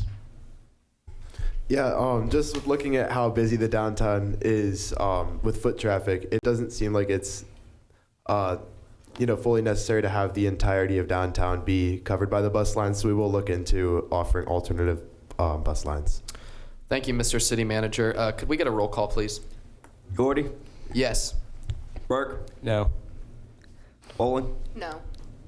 Wagonfield, No. Jahali, Yes. Mayor, Yes. Palazzo. Yes. Resolution is adopted 4-3. Thank you. We are going to move on to legislation number 6, a resolution authorizing the city manager to purchase an agreement of property. A resolution authorizing and directing the city manager to execute a purchase agreement and related actions to purchase a certain retail property located at 1251 Carriage Hill Lane for the purpose of creating new public park. Proposal by City Council Member Connor Palazzo. Does anyone motion? Mr. Mayor, Yes. I motion this resolution be adopted. Does anyone second? Mr. Mayor, Yes. I second this motion. Motion by Councilmember Palazzo, seconded by Vice Mayor Burke. Any discussion? Mr. Mayor, Yes. I would like to call up Director of Law, Sophia Stitzel. While she's walking up, my main reason of wanting a park there is my own childhood living there. Anytime I hung out with any of my friends in the neighborhood, any other kids, we've always wanted a place to actually hang out, as currently it is just an empty field with 2-3 trees. So there's not much to do there. And basketball court, just a playground, swing set, something else to give kids something to do there. Ms. Director, you have the floor. My name is Sophia Stitzel. I'm the Director of Law. I support this resolution, and I can attest to its legality. Because the area of land where the park will be constructed is currently unused, a park would only serve to increase quality of life and property values. It will also offer recreation to local children as it is near a neighborhood. Thank you, Ms. Director. Any questions? Great. Could we get a roll call, please? Yordi, Yes. Burke, Yes. Bowling, Yes. Wagonfield, Yes. Jahali, Yes. Mayor, Yes. Palazzo. Yes. Resolution be adopted 7-0. Thank you. We are going to move on to legislation number 7, a resolution authorizing the construction of a playground. A resolution authorizing and directing the construction of a children's playground area at Markham Park. Proposal by Vice Mayor Kellen Burke. Does anyone motion that this be adopted? Mr. Mayor, Yes. I move that the resolution be adopted. Does anyone second? Mr. Mayor, Yes. I second. Motion by Vice Mayor Burke, seconded by Councilmember Palazzo. Any discussion? Mr. Mayor, Yes. I'd like to call up Maddie Anthony, the Parks Director, to talk in a minute. So adding a playground to Markham Park would allow for a stronger and healthier community by allowing families to bring their children instead of having an open field where they need to entertain themselves. It provides a product that entertains them. It could be used for concerts and other activities, and it allows for the families of Hamilton to better learn about each other by creating a more joyful atmosphere throughout the community. Ms. Director, you have the floor. I'm Maddie Anthony. I'm the Director of Parks Conservancy, and I support this proposal because it will uplift the health and well-being of our community, especially the children. And I've spoken to several community members who support this proposal and believe that it will greatly reduce health disparities while maintaining the beauty of Markham Park. Thank you, Ms. Director. Does anyone have any questions? Mr. Mayor? Yes. How do you plan to monitor the park during Markham Park's concerts at night to prevent unlawful behavior as parks are closed during the night? Mr. Mayor? Yes. Regular concert staff. Mr. Mayor? Yes. Do you think this concert staff would be adequately trained enough to be able to prevent unlawful behavior from happening on this park? Mr. Mayor? Yes. I do, because they would be already mostly in charge of the concert security, and so if we just have a few extra security guards to go over and make sure there is no unlawful activity on the playground. Any other discussion? Mr. Mayor? Yes. Markham Park is traditionally an area used for community building, featuring an open concept to allow space for vendors and activities. Wouldn't the placement of a playground inhibit this? Mr. Mayor? Yes. No, because it would allow for more families who have children who are restricting their parents from going out to bring out their children, and instead of having their children sit by their side the entire time while they're trying to talk with other people, the children can go off on their way and make new friends with the other family's kids. Thank you. Could we get a roll call, please? Yordi? Yes. Burke? Yes. Bowling? No. Wagonfield? Yes. Jahali? Yes. Mayor? Yes. Plaza? Yes. Resolution is adopted 6-1.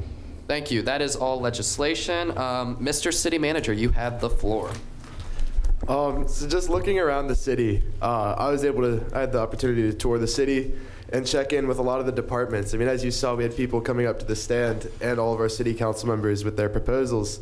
It's very plain to see how active our city is in making it greater, not just for us, but for all of our citizens living here. One bill here that I really would like to have pushed through would be the hotspot policing bill from development, brought to us by Mr. Bryson Bowling. And I believe this because they offer a plan that, quickly changes the crime rate in the city, and it, attracts lots of businesses for our city. And it's also very cheap, which is nice for all citizens here. That's all I have. Thank you, Mr. City Manager. All right, we're going to open up to the audience of the City Council. Any City Council members that wish to say anything may do so at this time. Does anyone want to say anything? Mr. Mayor. Yes. I would like to note that this past Monday marked the official start of the Baden swim season. Yes, Hamilton's too. Thank you. Anyone else? Mr. Mayor. Yes.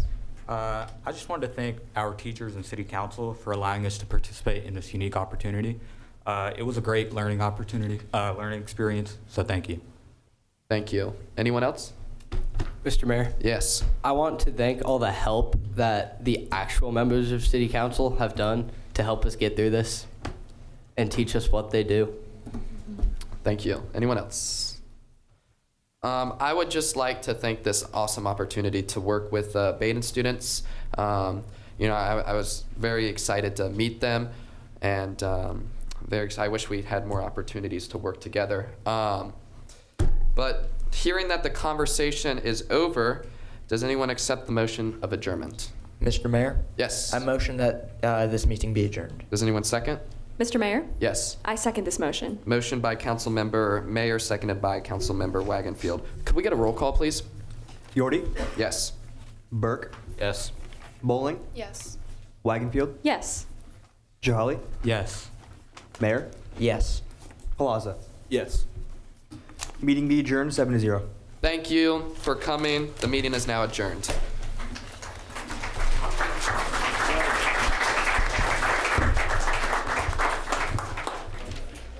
Hello, everyone. My name is Adam Markham, and on behalf of the Hamilton Rotary Club and the Lindenwold Kiwanis, I'd like to welcome you to the 2025 Civics Day program. Before we begin, I'd like to call on Rotarian Maggie Shamp for our invocation and pledge.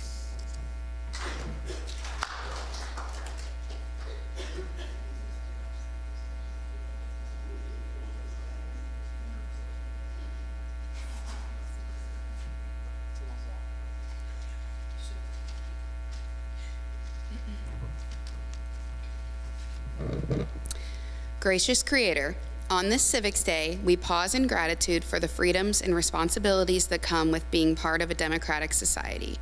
We give thanks for the vision of those who laid the foundation of our nation and for the ongoing efforts of those who work to uphold justice, equity, and the common good. Help us to be mindful of the power we each hold as citizens, not only in our votes, but in our voices, our service, and our daily actions. May we be guided by integrity, compassion, and a deep commitment to the well-being of our communities. Bless those who lead, those who serve, those who strive to make our systems more just and inclusive.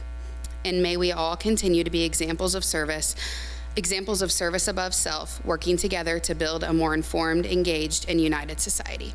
Amen. I pledge allegiance to the flag of the United States of America and to the republic for which it stands, one nation, under God, indivisible, with liberty and justice for all.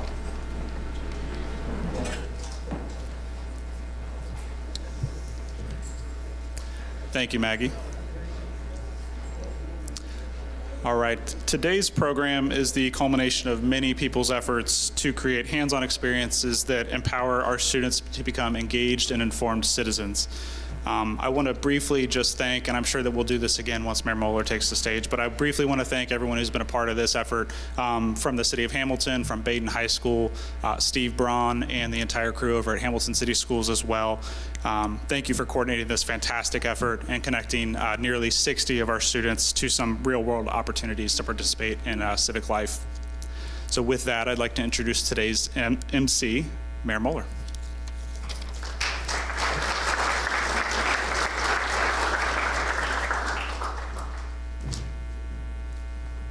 Thank you, Adam. Good afternoon. And of course, I also want to thank Kiwanis Rotary Club for sponsoring this tremendous traditional event. I also want to thank TV Hamilton for videoing both of the meetings that we had this morning, for being here today in the fitness center. We had great students this year, very creative ideas, very detailed staff reports, and including fiscal summaries and sustainability issues. I mean, they were tremendous to read. The students, the directors have posters in the back. I just call them Student Civics Day Director posters. Take a look at those.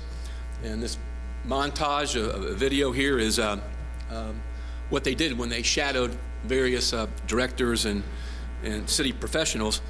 And if it's okay with the schools, maybe, Daniel, we can play this at the start of the council meeting. So those who are entering the council chambers, at the start of our next meeting or two, kind of see what Civics Day was about. Okay, I'm going to kind of go over both agendas, mentioning some of the resolutions and the school board ideas that were created by these students. I'm going to read it off kind of like in order of the presentations. City council ideas and then school board.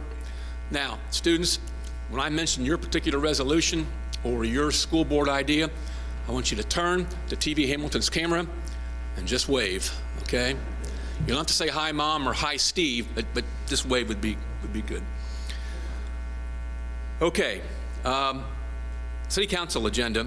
We had a resolution by Jude Yorty, the mayor from Hamilton High School, a resolution authorizing and directing the construction of road improvements, including a two-way street through the cutoff of Thomas and Main Street.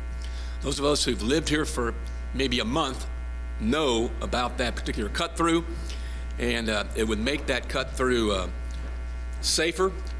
An option would be, instead of a two-way, a one-way street.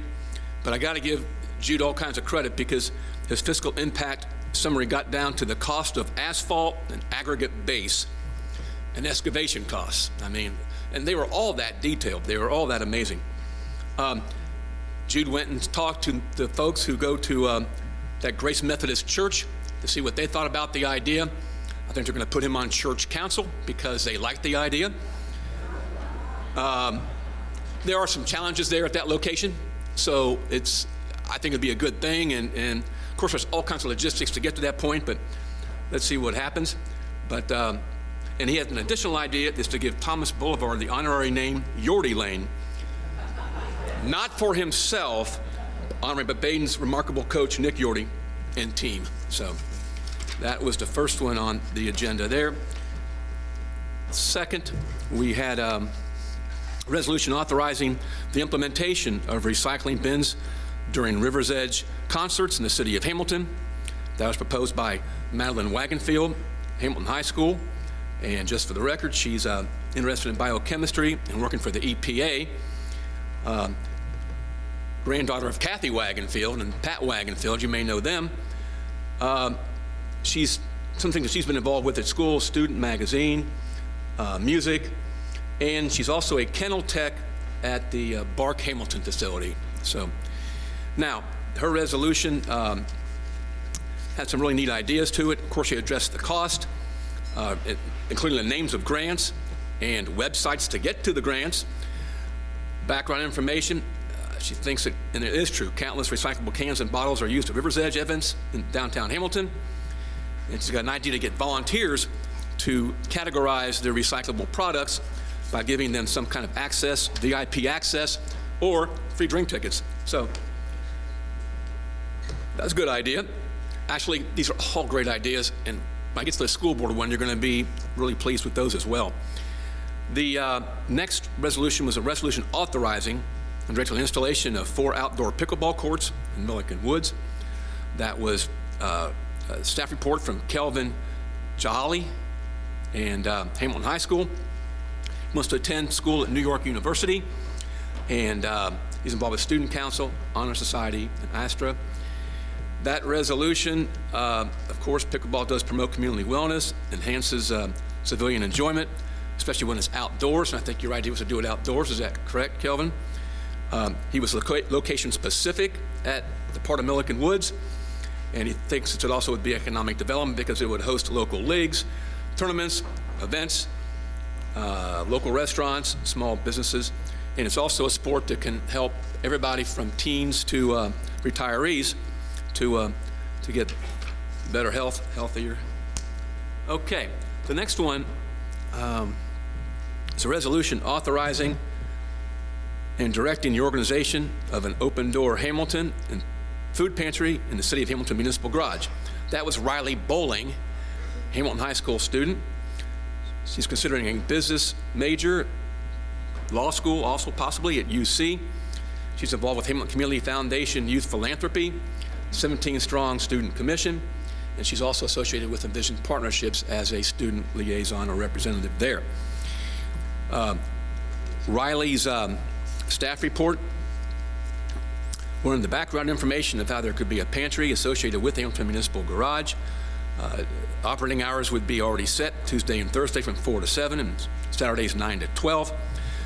Like a lot of successes in our city, there's partnerships, and she loves to lift the partners up. She lists them as Shared Harvest, New Life Mission, Hamilton Community Foundation. It'll be volunteer driven, and again, another tremendous resolution. And like I said, these are so well thought out. I'm going to send them to all of council and city administration just to take a look at and see how many of these we can get done. Okay, the next one was from Keith Mayer, Dayton High School.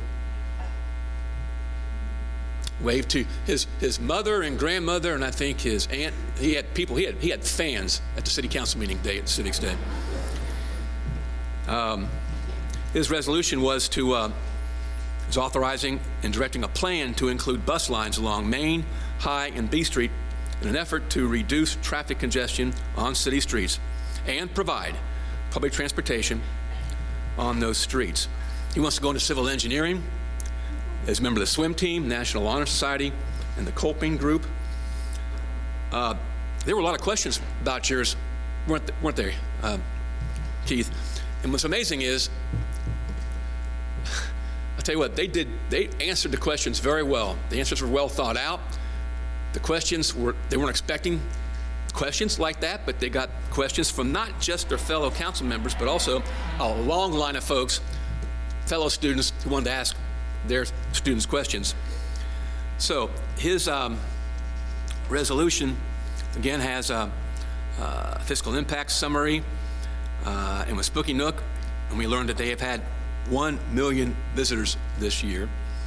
But he said because of the tourism and the fact that there are sometimes some traffic backups in Hamilton, this might be a way to reduce not just carbon emission, but improve the traffic flow. And Keith did a good job with that one. All right. Next. Resolution authorizing and directing a plan. Well, we already listed that one. A resolution authorizing and directing the city manager to execute a purchase agreement and related actions to purchase certain real property located at 1215 Carriage Hill Lane for the purpose of creating a new public park. Okay, that one got a few questions too, I think, if I'm not mistaken. Good questions. That's Connor Palazza from Baden High School. A lot of these students seem to be interested in aerospace and aviation, and that's just really cool. There's more than one, and you'll hear that. He's involved with track and field, and is a Baden ambassador. I think the location of that property, if I'm not mistaken, Connor, is that the old school there, Monroe School? Does the city still own that property? No? I mean, the school board, I was looking at you saying city. Maybe I was just wishing the city owned that, but school board, okay. I tell you what, his reasons are interesting as to why he chose this. He says, I used to live in this neighborhood, and he hung out with other kids, and they always wanted to have some sort of a playground there, especially a basketball court, and allow the surrounding neighborhood to have some recreation there, and where new neighbors can meet old neighbors and the like. And I mean, it was well thought out, and it does have that sense of neighborhood that we all do want to see occur in our city. And it possibly also increase safety when neighbors are keeping eyes on children who are at the park, and the park is safe. And so thought that was also another just really, really good idea.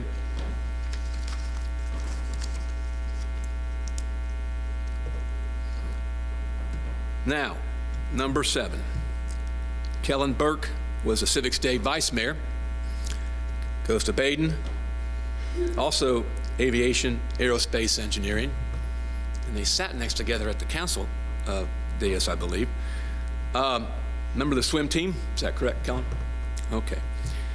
And as an aside, I just want to say that this city council group I couldn't even tell when they were up there originally, when I first met these folks, who was Baden and who was Hamilton High.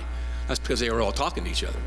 And it was pretty amazing, the way that the students all got along with each other. And I'm not sure if it was Jude or somebody up there said, we should probably do things like this more often, and that's really a cool idea. Kellen wants to put a children's playground at Markham Park, and he's got statutory and policy authority, including the American Disabilities Act, the CPSC Public Playground Safety Handbook. I mean, these folks dug into these resolutions. It was great. Adding a playground for the creation of a stronger and healthier community. And he mentioned, I think during some of the questions that he had, that parents could talk to other adults while their children are safely playing in a playground. So I thought those are some good, really good resolutions. I want to introduce the city clerks. Sometimes it's a thankless job. Aiden Gambrell,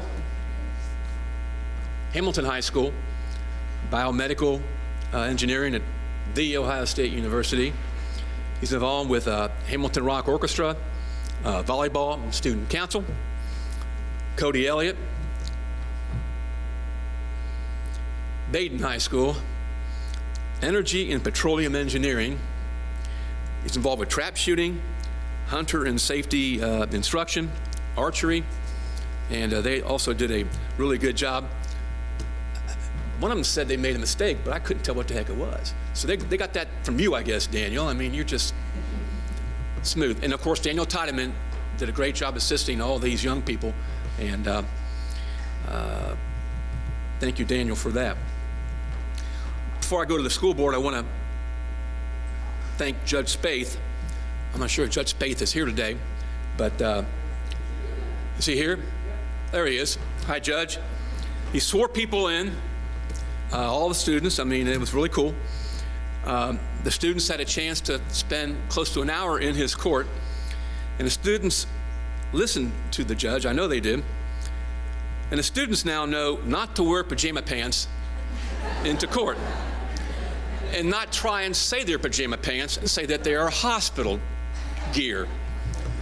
I mean, I don't know how he did it, but he did a nice job of kind of telling her not to do it again, you know? Also, the students now know what voluntary rights they're giving up when they plead guilty. and that everybody wants an OR bond, own recognizance bond. So, but thank you, Judge, for doing a great job of swearing people in, and they learned. I mean, we all learned. Now, how about we do this, Steve? Can we have all the students stand up and everybody wave to the camera? Can we do that? Or is that probably set? Okay. Stand up if you can. Just for all of us so we can applaud all of you who were involved in Civic Day.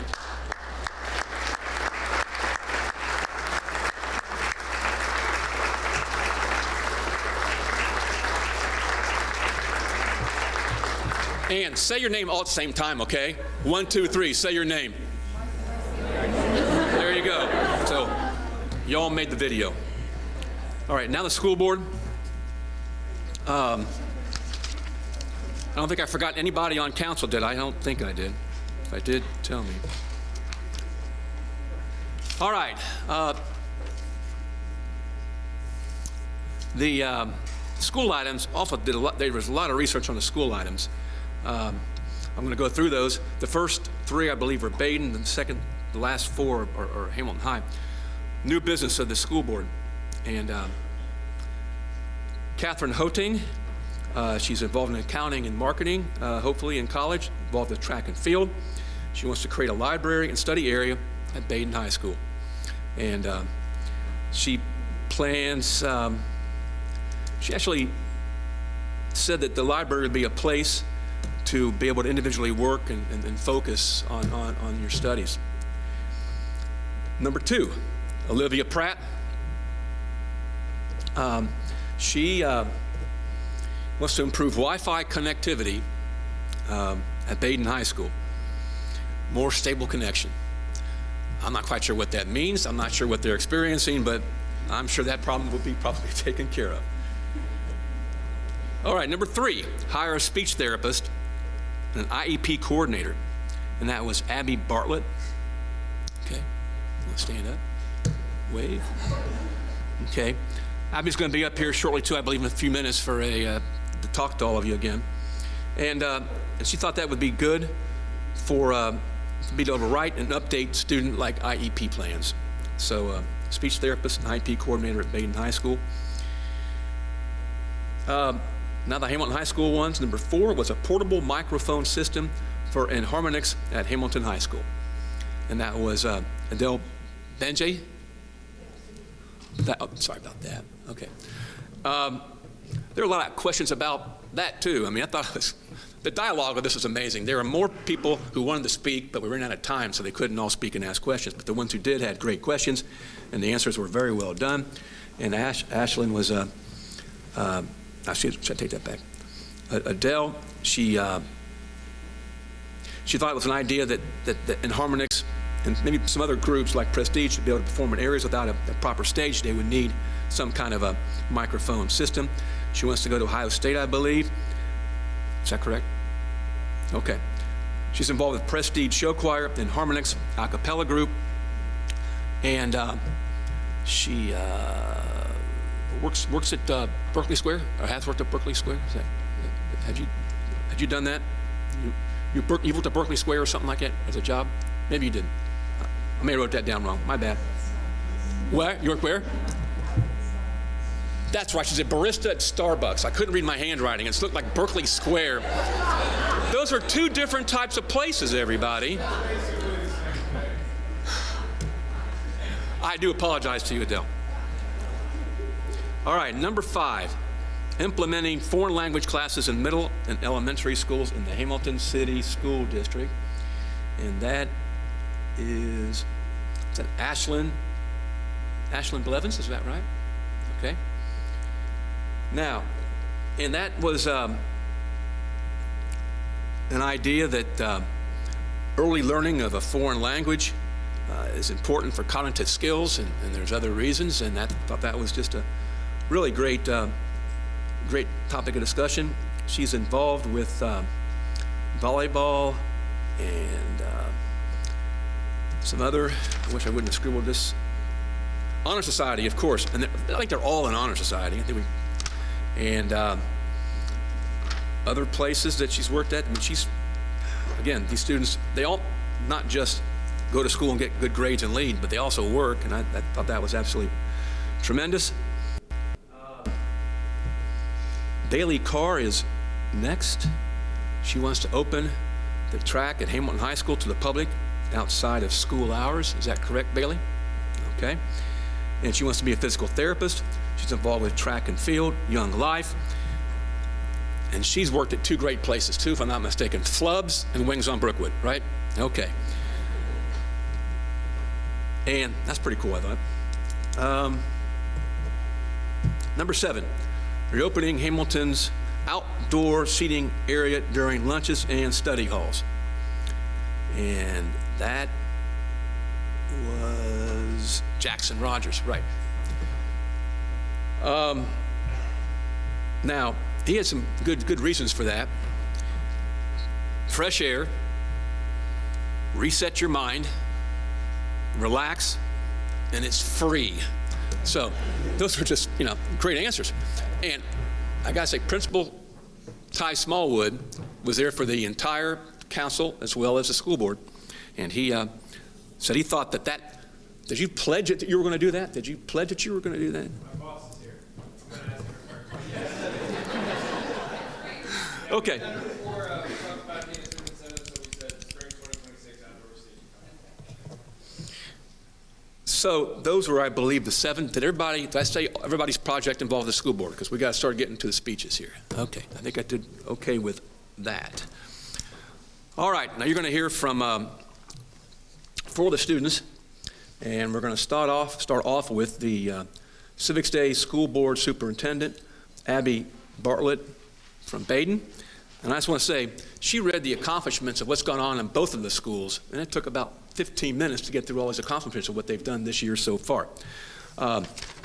Abby hopes to go to college for aerospace or chemical engineering. She's involved with National Honor Society, Student Council, Ambassador Officer, and trap shooting. Is that correct? Abby Bartlett.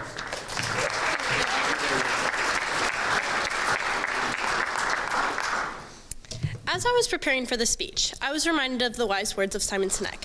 It is a luxury to put our interests first. It is an honor to put the interests of others before our own. Being able to put forth issues within our school that not only affect us, but affect our whole community has been more than an honor.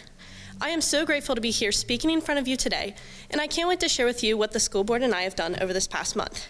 I'm Abby Bartlett, a junior at Baden, and today I have the honor of being the Hamilton City School Board Superintendent. Before we start, I would like to give a huge thank you to all of those who have facilitated this event and made Civic Day possible. To the Hamilton City Council, Hamilton City School District, Mayor Pat Moeller, City Manager Craig Buchheit, and City Clerk Daniel Tidyman, I give my most dearest thanks to you.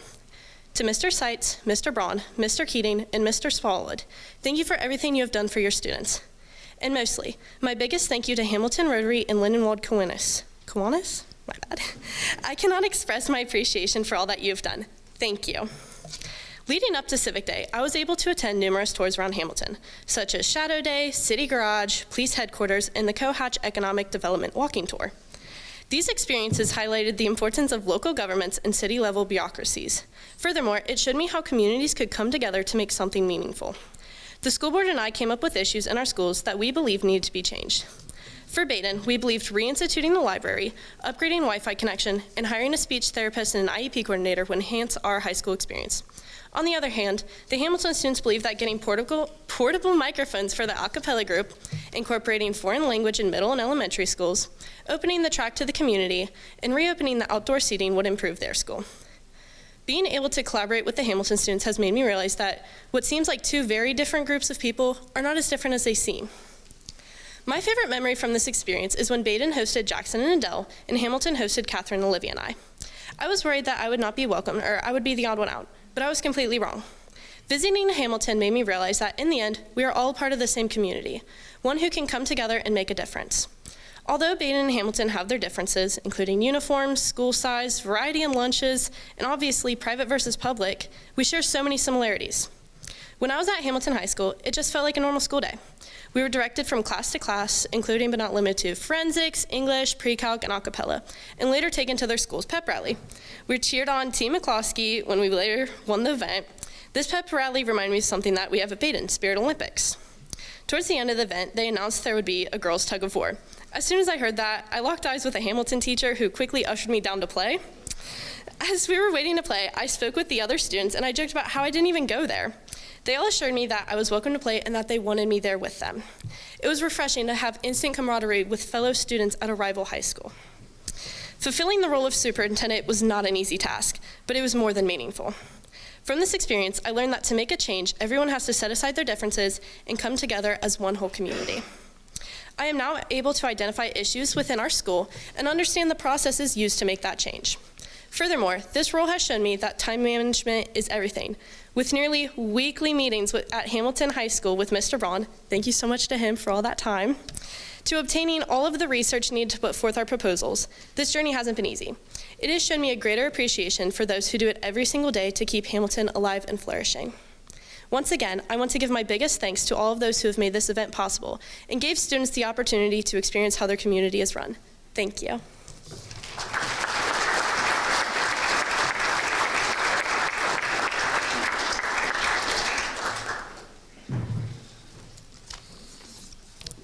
Okay, next is the school board president, Jackson Rogers from Hamilton High School, the Ohio State University undecided major.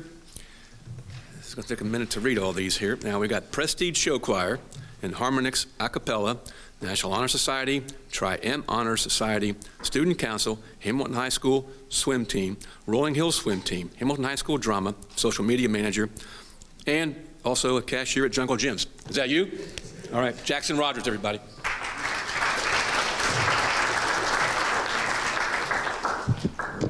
Shoot. Hello, everyone. My name is Jackson Rogers, and I am currently a junior attending Hamilton High School. I've had the pleasure of playing the role of school board president for Civic Day in the 2025-2026 school year. I initially heard about Civic Day through my older sister, who took part in it both her junior and senior years.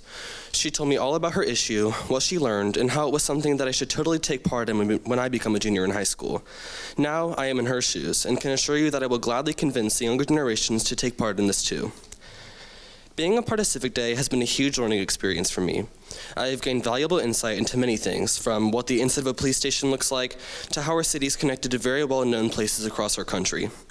I have heard and seen things in my city that I never thought I would, but most importantly, I have learned how to connect with my community and appreciate where I come from.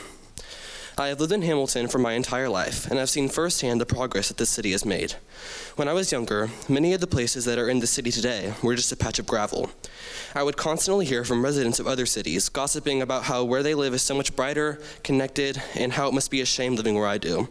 Now, our city is a powerhouse that has been welcoming people from all over the tri-state area.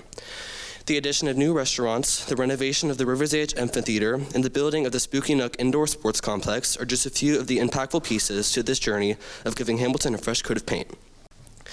Thanks to programs like 17 Strong that aim to clean up our neighborhoods, it is clear how working together and establishing unity has set our city up in the right direction. The tours that I've been able to go on through Civic Day have been extremely eye-opening and have allowed me to grasp a deeper understanding of what I am truly surrounded by. For example, the guided tour through the German village by Mr. Marcello sparked my interest. Learning about how monumental buildings have been reinforced and put to great use is very fascinating. I learned that the houses that I once thought were worn and in need of repair were the ones that held the most impactful stories. Hearing how Hamilton follows the guidelines of preserving our city's important landmarks goes to show how much our city values its rich history. Along with noticing the changes in my community, I have learned the importance of incorporating young voices in society. The youth are not far from being the future leaders of communities, and the sooner that voices are heard, the better the years ahead can be. Being able to address an issue within my school and advocate for change was something that I never thought I would be able to do. Growing cities are in need of voices from all ages to ensure that every type of citizen participates in their community. Hamilton has done a great job of ensuring this happens. The connectedness that our city officials have with students from Civic Day and other groups brings possibilities closer than ever possible. Typically, most people, including myself, are under the impression that making changes to the places around you are nearly impossible. But little do they know that they are not as far out of reach as they look.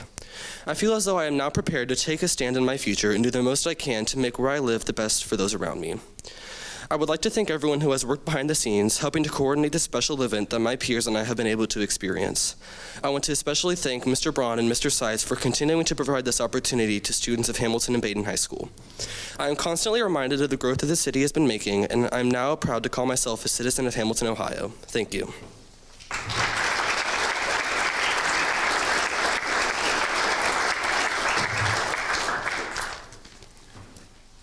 Got to correct you on one thing. You're not future leaders, you're already leaders. All of you students are already leaders. There's no doubt about that. Next, we have the Civic Day City Manager from Baden, Augie Newberry. Come on up here for a second. Now, was that you in the glasses standing next to Xander? We found, I think, our new Xander for maybe next summer. I'm just kidding. I'm not kidding you. No, just kidding you. Now, let's read about Augie here. Now, hopes to go to college and study theology. He'd like to become either a high school or university level educator.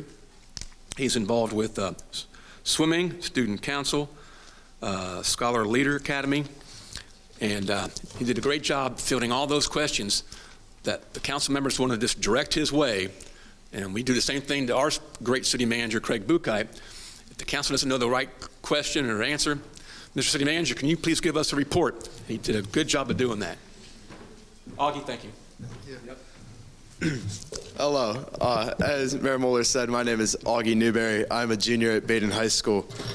And I had the honor of serving as Hamilton City Manager for Civic Day today. I'd like to begin by thanking Mr. Seitz from Baden, Mr. Steve Braun from Hamilton, Mr. Smallwood, Principal of Hamilton, Mr. Keating, Principal of Baden, Mr. Tiedemann, our wonderful City Clerk, Mr. Buchheit, I was his shadow, our City Manager, Mayor Moeller, and all of Hamilton City Council, Hamilton Rotary, and Lindenwold Kiwanis. It's just amazing that they've put all this together and all the work that they put in. So my experience with Civic Day began on our Shadow Day, where I got to hang out with Mr. Buchheit and all of his department. And it was amazing to see just how all of the different city departments and committees work together to change the city for the better. You know, I didn't know anything about how a big city worked. I'm from Fairfield. I don't know what Hamilton is that much. I just go to school here.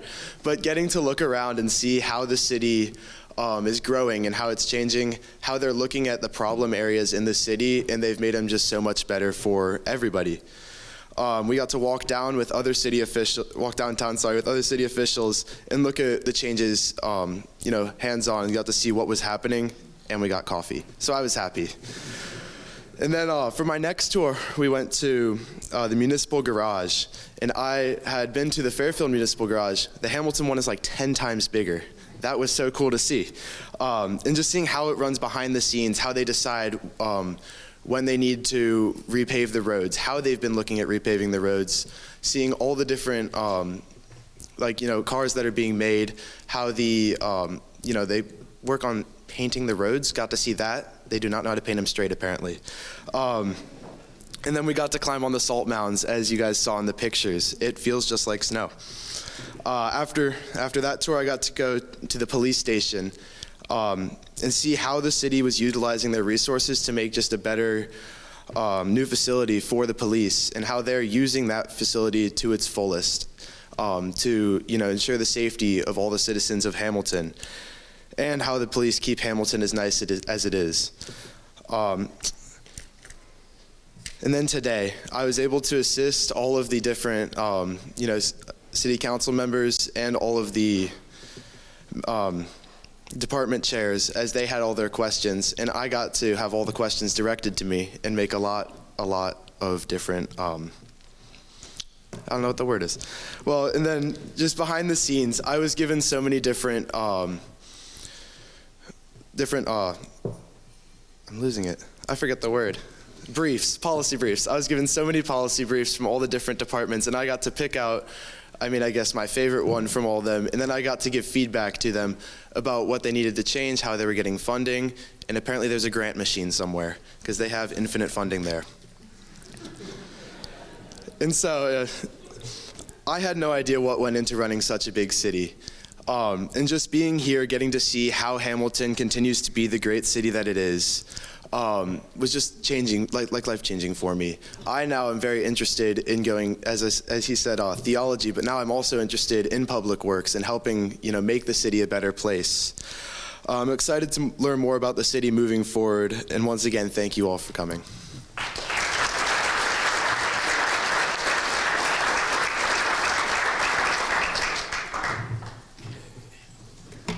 All right, our last speaker is from Hamilton High School. The mayor was Jude Yorty. All right, so we got to read here now. Business economics, student council, senior class president, varsity golfer, varsity swimmer, junior achievement teacher, member of the Community Foundation Youth Philanthropy Committee, National Honor Society, lifeguard at YMCA, swim instructor, and a very student speaker and presenter at conventions and all. So, and he did a really great job as mayor. I think I should just drop my pen and go home and let him be the mayor. Jude.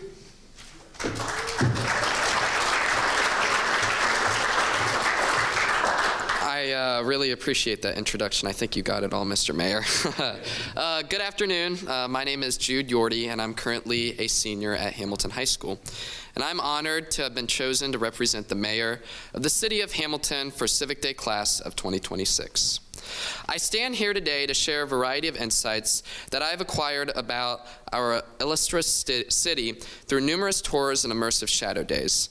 These experiences have been profoundly enlightening as a student of Hamilton High School. I'm truly grateful for this opportunity to share my observations with you today. However, first, I would like to express my gratitude to the Hamilton City Council, Mayor Pat Moeller, City Clerk Daniel Tideman, the City Manager Mr. Craig Buchheit, the Hamilton City School Superintendent Mrs. Andrea Blevins, the Hamilton City School Board and District, Hamilton High School Principal Mr. Ty Smallwood, Baden Principal Mr. Patrick Keating, and special thanks to our Civic Day advisors Mr. Stephen Braun, Miss Elizabeth Wagner, and Mr. Seitz for their dedication to youth engagement. I would finally like to thank Hamilton Rotary and Kiwanis for hosting this luncheon. None of this would have been possible without you.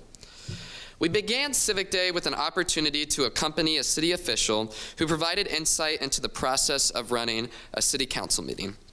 Through this experience, it became evident that that effective leadership goes beyond issuing commands. It entails thoughtful deliberation, active listening, and genuine collaboration. By promoting a sense of community within the team, leaders can strengthen relationships and encourage innovation, ultimately fostering a culture of respect and shared goals. From there, we toured the police headquarters, where we glimpsed firsthand the teamwork and commitment required to keep our town secure. And as you saw in the photos, we also saw the jail cells, which showed me why I never want to break the law. This gave me a new appreciation for the people who protect and serve our community every day, and they are a significant piece in the puzzle that makes up Hamilton. Our historic tour through German Village reminded me that every brick and every street has a story in Hamilton. Stories of hard work, growth, and resilience that shape Hamilton today. Finally, the most impactful tour of all was the 17 Strong session, where we explored all 17 neighborhoods in a short slide presentation. I realized through this that every area has its own heartbeat, its own energy, and throughout this slideshow, the motto, "We over me," kept coming up, showing that together we create one strong, united city.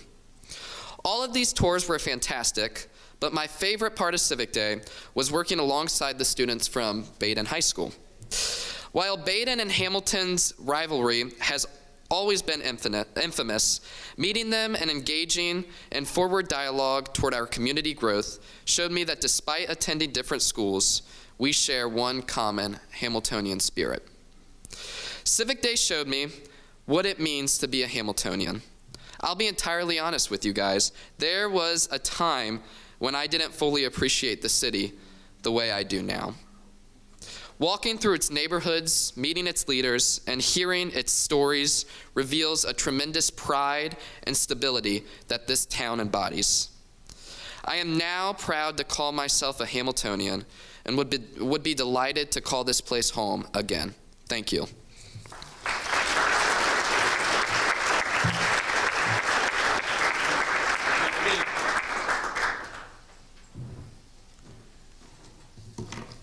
I want to thank all the Hamilton City professionals who, without you folks, they wouldn't have had that day of shadowing, learning, and this montage up there is absolutely incredible. View the director, poster boards in the back, pretty amazing, in-depth research on that. And again, if Mr. Seitz, Mr. Braun, and Mrs. Wagner would please stand up, these folks put a lot of time into this.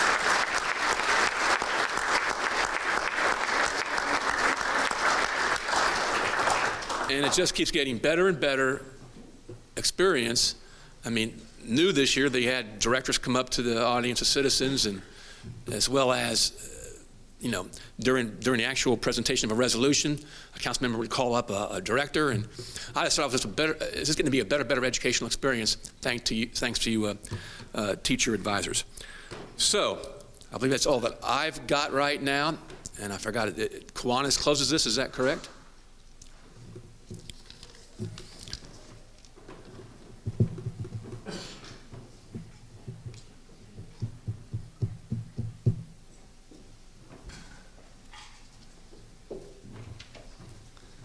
I apologize, Mayor. I don't have a bio the length of some of these other bios out there.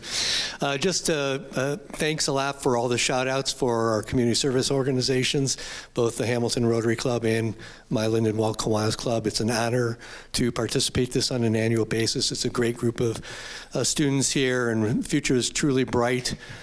I think I get the opportunity to adjourn. Is there anything else that needs to come up? I'm looking around the room. Kathy says no. Okay, everybody's adjourned. Have a good rest of your day. Thank you.